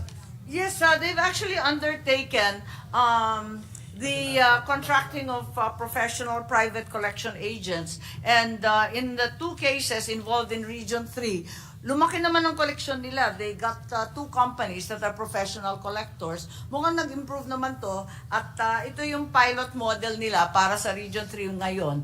Pero mukhang palalawakin naman nila. Ang problema, sa palagay ko, tulad ng sinabi ni Senator Villar po, kinakailangan suriin ng maigi yung mga utang, lalong-lalo na yung mga 15 years old and above. Yung iba, ang pagkaintindi nila, talagang subsidized. Ibig sabihin, wala nang utang yun. Ang pagkaintindi nila, wala nang bayaran. Yung iba naman, ang inaakala, talagang kayang-kaya nila, pero pag umabot na ng 11 taon, naku, lumalaki na yung bayarin, ayaw na, hindi na daw kaya. Kaya't meron po ako na tinitignan, mabuti siguro mag-condone ng iba, yung iba naman talagang magkaroon na ng eviction. Kapag talagang kaya na, di palayasin na, hindi naman tama yung ganon. May bill po ako na sinasabi kapag hindi nagbayad ni minsan, nako, hindi pwede yung ganon. O di kaya yung iba naman, inabandon na yung lugar, nasa ibang lugar, o binigay naman sa third party owner. Dapat i-foreclose na sa lalong madaling panahon at ilipat na sa iba na mas may kakayahan at karapatan na lumipat. So I think all those issues need to be threshed out first before we can go through the 15.156 billion, which clearly more than 10 years yung 6 billion doon. Wala bang orientation na nangyayari bago sila tanggapin ng NHA? Di ba sila ino-orient? Yes, mahaba-haba yung orientation nila. Kaya lang, at the end of the day, a great number of them don't really want to move. Yung iba napilitan lang dahil talagang right of way na expropriate yung lugar. O di kaya na-deklarang danger zone. Or else napilitan lang dahil sa Manila Bay Mandamus Order. So, to a great extent, they're very, very reluctant relocatees. Okay. Thank you, Madam Sponsor. Minority Leader, you can continue. Well, thank you. ulitin ko po, no, this is our chance to put some order or some sense into what is happening in the housing sector na imagine NHA for 50 years ng experience nila in building houses. I mean, dapat expert na sila dyan sa building houses for the poorest of the poor. Dapat pag sinabi, kahit yung mga members ng Pag-ibig, dapat kaya na nilang gawa ng bahay po yan with 50 years of experience. I really cannot understand why we have to differentiate eh. Basta dapat at the national level, isa ang national government agency, ikaw ang taga-build ng housing units. Tama po. Katulad ng TESDA. Kaya mong i-adjust. Yes. Si 500 pesos a month, ito ang specs ng kasi ganito rin yung terms. Ito naman sa mga Pag-ibig members, ito rin ang naman. so may mga choices. I mean unless wala ngang natutunan si NHA sa 50 taon, Mr. President. Ano ba ang tunay na Ang sinasabi estado ng NHA? Ang sinasabi ng NHA, kapag 2 billion at 2 billion lamang ang binibigay ng ating budget para sa kanila, talagang mapapako sila sa 2,000 bahay taon-taon. Hindi talaga nila kaya palawakin yan. Dahil kulang na kulang talaga yung pondo. Walang kakagat na kontratista. Kailangan mag-layout talaga sila. Sila muna mag-land development. Sila maglagay ng yung pagtuturo, community facilities. Kailangan gumastos ang gobyerno bago magsilipat eh. Ang NHA po ay nag-ooperate under a corporate operating budget. That's Tama correct. ba? So 2 billion is parang subsidy, government subsidy. That's But right. how much is the actual total annual COB of NHA? 32? For 2024, for example, itong taon na ito. 2 billion din yung kanyang subsidy. Oh, sige. It's roughly 40 billion. 40 billion. Given their collections and 40 the other revenues. So 40 billion plus 2? Plus 2 ba yun o including the 2 billion? That's already including Including. the Ah, sige. 2B. Tanggalin natin si 2B. So 38 billion internally generated funds of the NHA. Paano nila na-generate po yon? 38 billion. Are these actual cash or sa paper lang na, as if meron silang revenues? Yes, they have some collections, they have trust funds, and they have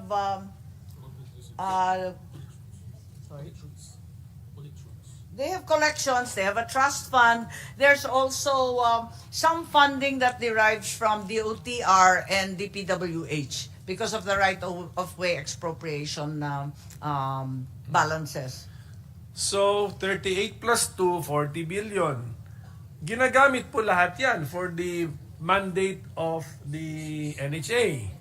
Kaya nga, so magkano po yung, ilan po yung kanilang personnel at magkano po ang gastos nila sa personnel kada Yes. taon? Example lang. Yes, right Kunyari. now they have a total of 3,000 employees, of which only 1,647 are plantilla. There has been a mass resignation given the end of its corporate term. Nahihirapan sila talaga humawak ng empleyado. How much is your fee? Let's say, kunyari po sa 2024 budget, COB na 40 billion. Magkano po doon ang pangsweldo? 2.8 billion yata ang more or less ang kanilang plantilla at PS. Okay, so ang balansin natin ay 37.2. Magkano naman po siguro yung mga utilities or other, yung mga hindi mo na related sa actual building of houses? Yung MOE nila nasa 1.6 billion. Ang kanilang capital ay nasa 4 billion. Tama ba to? Ay, parang ang konti. Bakit ka? Oh. Sige po, ganito ang tanong na lang, magkano po sa 40 billion na ito tunay, di ba? Tunay po to for 2024, Yeah. 40 billion pesos in corporate operating budget ang NHA. Magkano po ang kanilang i-dedicate sa 40 billion for the construction of actual housing units? 35.7 billion Okay, di ba? actually goes to housing. That's the capital outlay. Yes, divided by 2,000. Kasi 2,000 units lang yung nagagawa ninyo, sabi ninyo. Laki nun. Ano, the 2 billion, the 2,000 houses refers only to the 2 billion from GAA. Okay. This is other expenditure. Yes, so given the entire corporate operating budget, how many housing units are they targeting to build every year? Yes, roughly 35,000 at this rate. Correct, kasi parang a million, ano? Yes, a million. A million per unit. Okay. For the a million per unit. Okay. Yes. And that is supposed to just represent the, what is that supposed to represent ba? Kaya nga, to be fair, to be really fair, kasi bigla ko naisip, 1 million yung housing unit, but it may not be accurate eh. It comes What out. is it? What is the 1 million for? The 1 million is not just construction. The construction is probably, if I have to estimate, would probably a little over 600,000. But it includes the social Yes, preparation, yan. livelihood, putting up of community facilities, all the other Lupa. Kasali ng lupa. And in many cases, the land as Kasama ng well. lupa. Oo. Kung minsan yung LGU ang sumasagot eh. Oo. Okay, so Madami kasi silang land development, logistical support sa paglipat. Yun, yung mga gastos na yon. Siguro so ganun out yung- of the 1 million, siguro mga 635,000 daw ang per unit. the structure. Sige, okay. Sige po.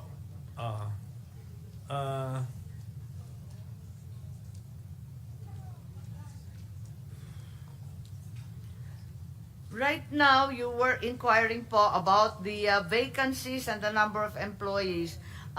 Because of the end of their corporate life, they have been enduring all kinds of mass resignations given the apprehension that NHA will wind down.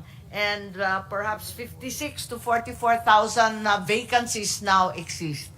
Nangangalahati na lang yung kanilang working force.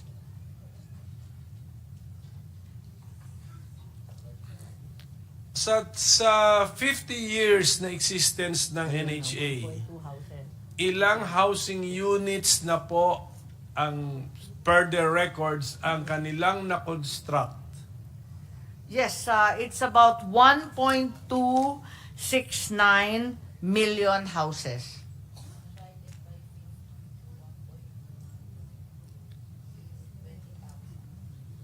Sa loob ng 50 taon. Yes. Apa. Ilan po, 'di ba ano 'yan? 'Di ba ano 'yan when the NHA constructs ano 'yan parang mga settlements 'yan ano? Hindi That's naman correct. Yan, hindi naman 'yan you construct one house in an area in a subdivision magko-construct ka hindi. So settlements. So itong 1.269 housing units comprise how many settlements or projects? 2,722 projects. And the resettlement program encompasses a big part of that. About 40% involve the informal settlers in danger areas, right-of-way, the Supreme Court mandamus, the regional resettlements. Pagkatapos, 571 projects are the housing programs for calamity victims, 92 for AFP-PNP, and the rest is for settlement upgrading, site services, and other programs. Ano dito? Oo nga eh. Hingi po kami ng parang summary. Yes, I'm happy to share this with you. All the information na naandun na. This is all the information Yes. that I have right now. I'm happy to share.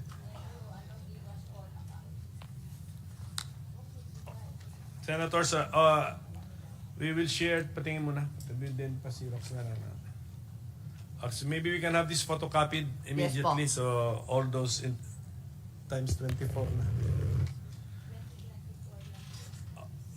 So yun nangyayari, ang karamihan talaga, almost half are resettlement.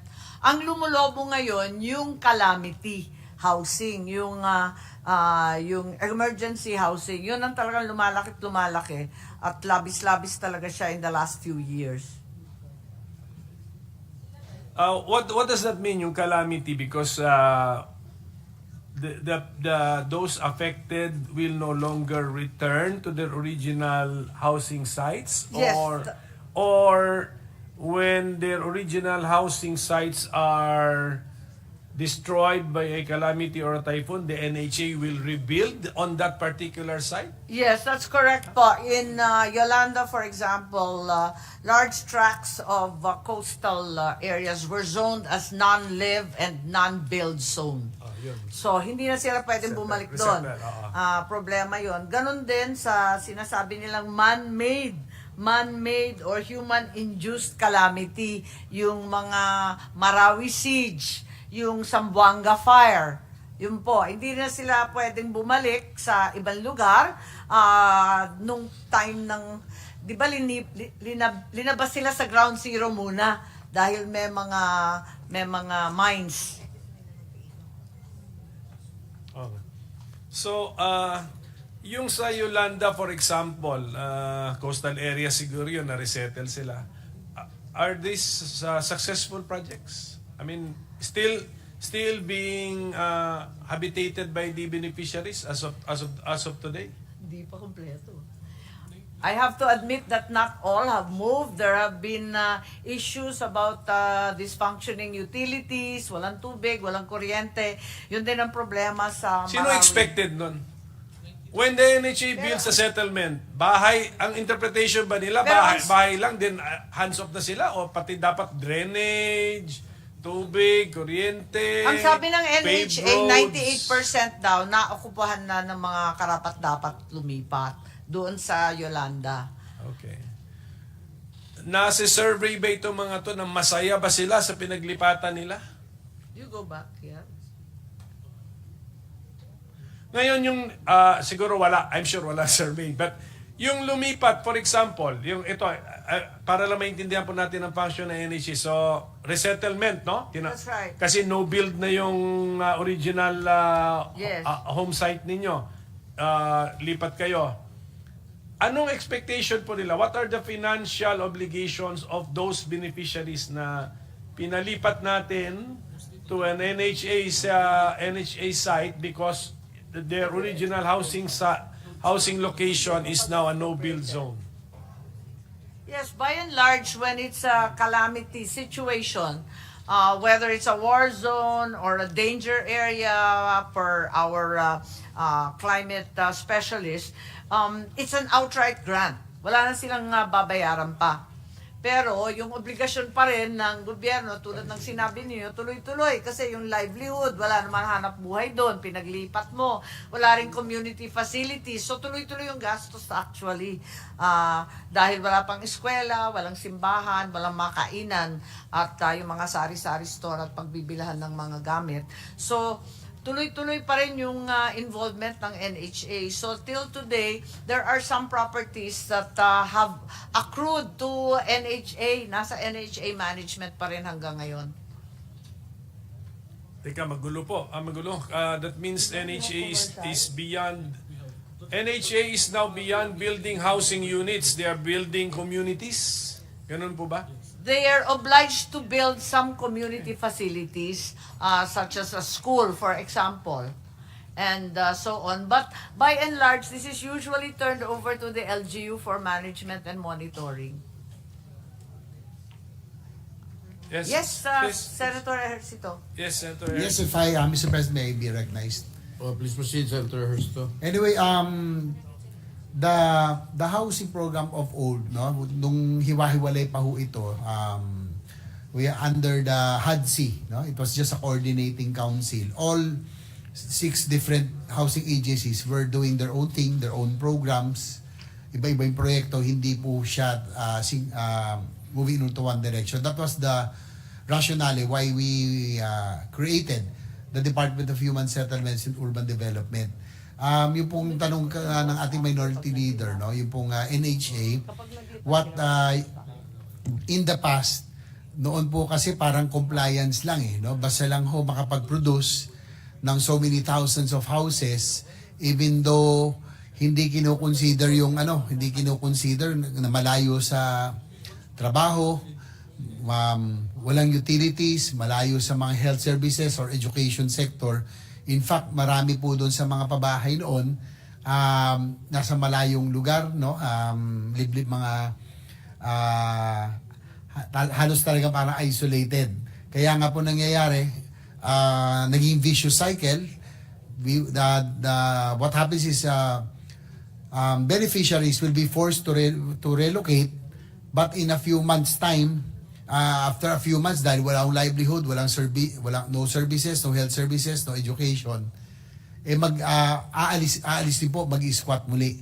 So, yan po nangyayari dati. In fact, before, the occupancy rate of some housing projects were very low. So, that's the reason why we passed this issue, so that the NHA, as well as the other housing agencies of government will now move into one direction at township na po.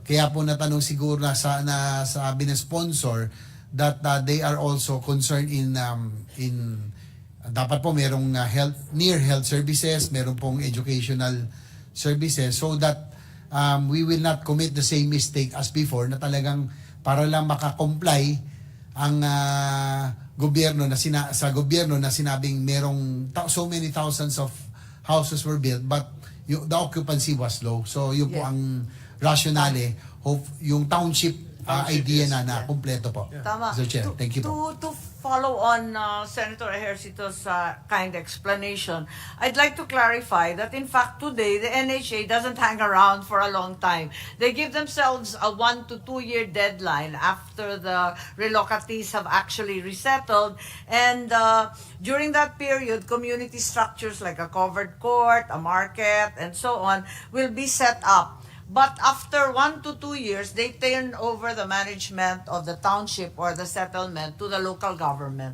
Yes, okay. So thank you. Ako, open-minded naman po ako. Open mind. Kaya nga sabi ko, kung may kailangan tayong ayusin to put Tama. order and some clarity. Yes, kung dati nga developer or builder of houses, ngayon, let us say, I agree, kung townships man tawag doon, or communities. Yes, communities. Then, okay, we will allow it, pero ingat lang po tayo doon kasi nga meron na mga new, kasi kunyari, they will build a marketplace, then turn it over. Meron atang, may commercial part when you build the marketplace, or a market, di ba, yung mga rental ng stalls, may mga ganun na eh. So, may mga ganun na pong mga angle. So, Tama. And then maintenance. I think Senator Alan Peter President. Cayetano, Mr. President. With the permission lang of Yes, Senator please. Pimentel. Senator Cayetano's recognized. I'm generally supportive of the extension, but naiklaro lang yung purpose at yung Yes. hawak nila. But I wasn't going to ask a question anymore, and to be fair, no, the GM we have been coordinating through our representatives. Pero na-shock at na-surprise lang ako doon sa after 1 year, tina-turn over na. Kasi karamihan ng panahon ni President Ferdinand Marcos Sr. na almost 50 years na sa Taguig, Hindi pa ayaw nyo i-turn over. So, i-correct lang natin yon na sa lahat ng lugar, magwa 1 year i-turn over. In fact, yung last natin pinag-usapan tenement, MOA lang ang pumayag kayo at Yusufrak, hindi turnover. Diba? So, when we finalize this bill, I think it should be clear. So, tinatanong ko ni Senator Pimentel, ano nangyari sa inyo? Simple lang. Lahat ng may problema, tinurn over nyo sa LGU. Lahat ng asset, hindi nyo tinurn over. That's why ang nasa amin, problema. Ang nasa inyo, yung pwedeng may income generating, it's not fair. 'Di ba? Hindi maayos ng LGU kung ganun yung attitude, 'di ba? So if it's a case per case basis, I will accept that. But if you're saying na yan na yung takbo ninyo, yan na yung inyong I won't even use tenement, Maharlika Village. Yes. That is a premier luma. and ang ganda-ganda ng intention noon, magkatabi, magkapitbahay ang Kristiyano, Muslim at anuman religion. Pero nung nilipat yung Quiapo 2 galing Manila, nagka-problema kami doon. And until now, ayaw naman i-donate ng NHA yung karamihan nung ano. No, you don't have to answer me now. Nag-uusap naman kami. I'm saying it's a matter of policy, di ba? Na iba ata yung sinasabi nilang policy nila na 1 year binibigay at iba actually on the ground. Kasi kami napakarami pang properties ng City of Taguig na nasa NHA. I just want to interject. Sa amin din, With the hindi rin permission of, tinurn over. two senators. Hindi rin tinurn over. And in fact, the responsibility of developing the area, the community, nag-rest sa amin. Kami nagpagawa ng kalye, ng market, ng mga homeowner association, covered court, lahat ng improvements sa community kami nagpagawa, hindi NHA. Parang ang binigay lang ng NHA yung lupa na hinuhulugan ng mga bayo. Parang Parang ganun Maybe- din yung paliwanag nila na hindi daw maliwanag kung sino ang may-ari ng lupa. Kasi yun yung mga sinaunang project, yung mga bliss housing, katulad ng sinabi ni Senator Cayetano, yung Maharlika Village, Signal Village. No, Madam Sponsor, sorry ha. Yun ang sinasabi Sabi ko nga, nila. hindi nga ako mag-object sa inyo. Kayo may-ari eh. Nasa Yun na ilalim lang, ng sabi ko NHA. nga, eh. NHA ang Nasa may-ari ilalim ng lupa. NHA, may titulo yung mga yon, di ba? So, I mean, hindi ako tumayo dito para sabihin i-turn over nyo. Tumayo ako para sabihin, wag nyong sabihin na after 1 year tina-turn over nyo. Kung hindi yun yung policy. And then after Senator Villar stood up, di ba sinabi niya, ganun din sa kanila. Kasi personally, 20 years na ako dealing with you. 1998 to. So ilan years na yon? 26 years na dealing with you. Alam namin kung saan nakatitulo yung mga yon. Bakit kayo magmomowa ng use of rock kung hindi sa inyo lupa? Criminal charge yon. Nagpanggap pa kayong may-ari. Okay, I'm not certain that this is right, but they're saying that they're unable to turn over because of the limitations of contract, which are simply a usufruct daw. No, Madam Chair, I mean, kung ganun din sila, Yun daw yung kontrata mag-impake- sa kanilang mga beneficiaries. No, obviously, Madam Chair, Mr. President, I'm sorry to the sponsor. I know she worked so hard for this. I know urban planning and everything, but obviously the NHA doesn't know what they're saying. If you're the owner of the land at may usufruct ka sa gumagamit ng land mo, you can turn over the land to the LGU. And then now the usufruct is between the owner of the land, which is the LGU, and yung gumagamit. At saka katulad nung isang hindi nyo tiniturn of kalye, vacant land, park. Wala naman usufruct yun eh. So, as I said, hindi na nga sana ako magtatanong. Pero hindi ko naman tatanggapin na sasabihin nyo dito, after 1 year, ito turn over nyo, tapos lahat ng nanonood dito, ganun pala. I'll give you an example na naman ha. Ito, binabantayan ko to. Sa bagong lipunan condominium at sa tenement, meron kayong open space doon. Nung ang NHA ang namamahala doon, pinayagan nila ng mga sabungin ng manok ang pinarada doon. Yung swimming pool, ginawang fish pan na tilapia. Okay. This year, bago nung budget hearing, ang namamahala na doon ngayon, yung JL Church. So kung sino man namamahala sa inyo, nilapitan sila, imbis na mag-thank you sa JL Church, kasi ni-renovate nila ng sarili ng pera at pinapagamit, sinisingil nyo ng 5 years na paggamit nila. Without knowing the history of the place, na bago mag-take over ang JL doon, ang namamahala doon na taga-NHA, sabungin ng mga manok ang nilagay doon. That's an example. Hindi ko na inisa-isa yung budget hearing yun. Pero insulto naman siguro sa amin na pupunta kayo dito, sasabihin nyo na pag 1 year to turn over nyo. Madam Chair, to prove my point gaano karami pa properties nyo sa City of Taguig? Okay, ang dinadahilan naman nila, dalawa daw yung request ng Taguig. Una, yung Fort Bonifacio tenement na turnover na raw. Tapos in the works, yung ikalawang request na Maharlika Village. Ma'am, hindi po nila tinurn over ang tenement. Ang sabi nila, hindi daw nila pwedeng i-turn over. Kaya ang ginawa nila ay MOA kung saan they retain ownership. Pero ang city ang magde-develop, i-ensure lang na primary ang housing. 'Di ba? Kaya ako napatayo ngayon dahil sinasabi yung lupa hindi pa nilipat. Hindi nila tinurn over. That's why nga hirap lahat ng mga beneficiary like LGU to build what they can build there because ownership matters. Magjo-joint venture din yun eh. Wala ngang tiwala yung iba kapag tatlo mag-uusap or kaya NHA. Bakit? Not because of who you are and who you are there now, but because every administration napapalitan kung sino. At hindi lang kung sino yung GM. Sino yung regional director mo, kung sino yung ano mo. And example ko na binibigay sa inyo dyan, yung ina-administer ngayon ng JL na vacant I forgot what exactly they call that. Anyway, ma'am, I'm not gonna argue. I'm just saying, Tama. diba? So if you're telling me now na ti-turn over nyo pala, ba't ayaw nyo i-turn over yung sa tenement? Oh, bakit? Akala ko sabi mo, tinurn over na, hindi pa na. Eh, pero hindi sapat ang MOA para maglipat ng pag-aari. No, yung MOA, it said it's a use of rock. You retain the ownership. You just told us kanina here that you don't want to retain the ownership. Gusto nyo ayusin yung housing, ipapasa nyo. You did not do that. Maybe you want to tell the sponsor, and this is not against UGM, kasi bago kayo. Bago lumabas yung MOA na yan, 10 years ba o 11 years? Kailan na-condemn ang tenement? 10 years daw. 10 years bago nyo nilipat, papel lang, MOA. Kakasabi nyo lang, after the first year, willing na kayong ilipat eh.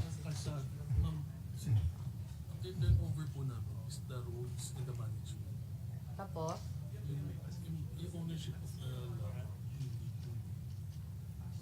Ang tiniturn over lang nila sa mga old projects ay yung roads and management. Pero yung lupa, hindi daw Okay. tiniturn over. So maybe I can ask him this, ma'am. And thank you for your patience, Senator Amy. I'm sorry. that you- Pasensya kasi talagang hindi ko rin Yeah. masyado na No, but in this case, okay, na-condemn yung old project niyo. Tama, 10 years Okay. ago. So kung gagawa ng bagong housing doon, is that new, is that old? Redevelopment site ang then new, di ba? tatawagin. Eh di bago na. Ayaw nyo. Ang gusto nyo, 25 years, ayaw nyo ibigay. So don't tell me sa old projects lang yun, kasi new project to eh. I-demolish natin ang buo dahil condemned na eh. Tama. So dapat bago yun. Anong misteryo meron dyan sa ganyan? So, dun pa lang tayo dun, ha? If we go to Maharlika, if we go to Bagong Lipunan Bagong condominiums, Lipunan. may property pa kayo sa di ba? Sa Pinagsama? Meron pa, di ba? Tinurn over nyo na ba yon? So, yun lang sa akin, ma'am. I mean, don't ask us for an extension of life. I'm talking to the NHA. Yes. And tell us na eto reforms nyo, ibibigay nyo yung lupa, and then hindi naman pala totoo. I would have extended you even if you said we will keep it, we will develop it. Kasi babalik ta rin ko naman tanong ko, if you say you're gonna keep it, anong assurance namin na when you're keeping it, you will maintain it? Because you're not maintaining it. Eh na-condemn nga eh. Isa sa pinakamalaking mosque, yung mosque sa na-condemn. Isa sa pinakamalaking mosque sa Metro Manila, 'di ba? Yung nasa Maharlika Village. Yung harap na part na yon, ni 5 wala kayong ginastos doon over the last 25 years. Yung Blue Mosque. Yung Blue Mosque, wala silang ginastos doon.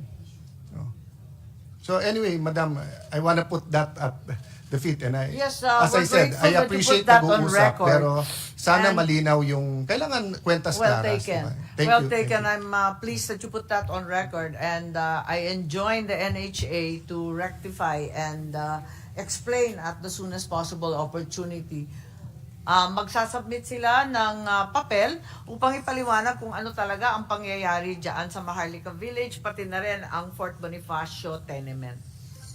Thank you, Senator Alan. We'll continue, Mr. Yes, President. Okay. please proceed.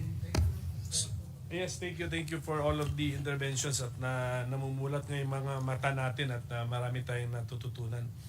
Yung 1.269 housing units na na-construct na po ng NHA over 50 years. Lumabas sa mga interventions na ang iba rito libre, outright grant. That's Kasi right. ang iba rito expected na magbayad That's si correct. beneficiary. Oo, halo-halo po yan. Yes, kaya nga po Kaya nga nalilito paski yung tao doon sa collectibles. Inaakala nung iba, outright grant. Yung pala, maniningil. Kaya doon nagkakagulo. At yun ang problema natin. Dahil yung iba naman, rinereklamong substandard. Isa pang malaking problema yan, na hindi nalilipatan. Pupuntahan ko po yan. Kaya nga dito sa 1.269 million housing units, meron siguro silang figure ilan ang outright grant. Ilan ang outright?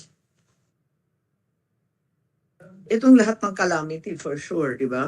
So, tapos, ito, hindi, resettlement. Hindi po. Yung portion ng LGU mo. Saan? Portion ng?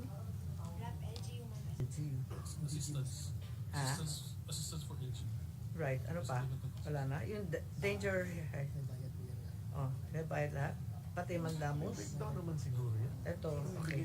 Okay, pinaghati naman nila doon sa 1.269 ang outright talagang grant na pinakamalaki, etong tinatawag na calamity victims, 276,456. Outright talaga yon.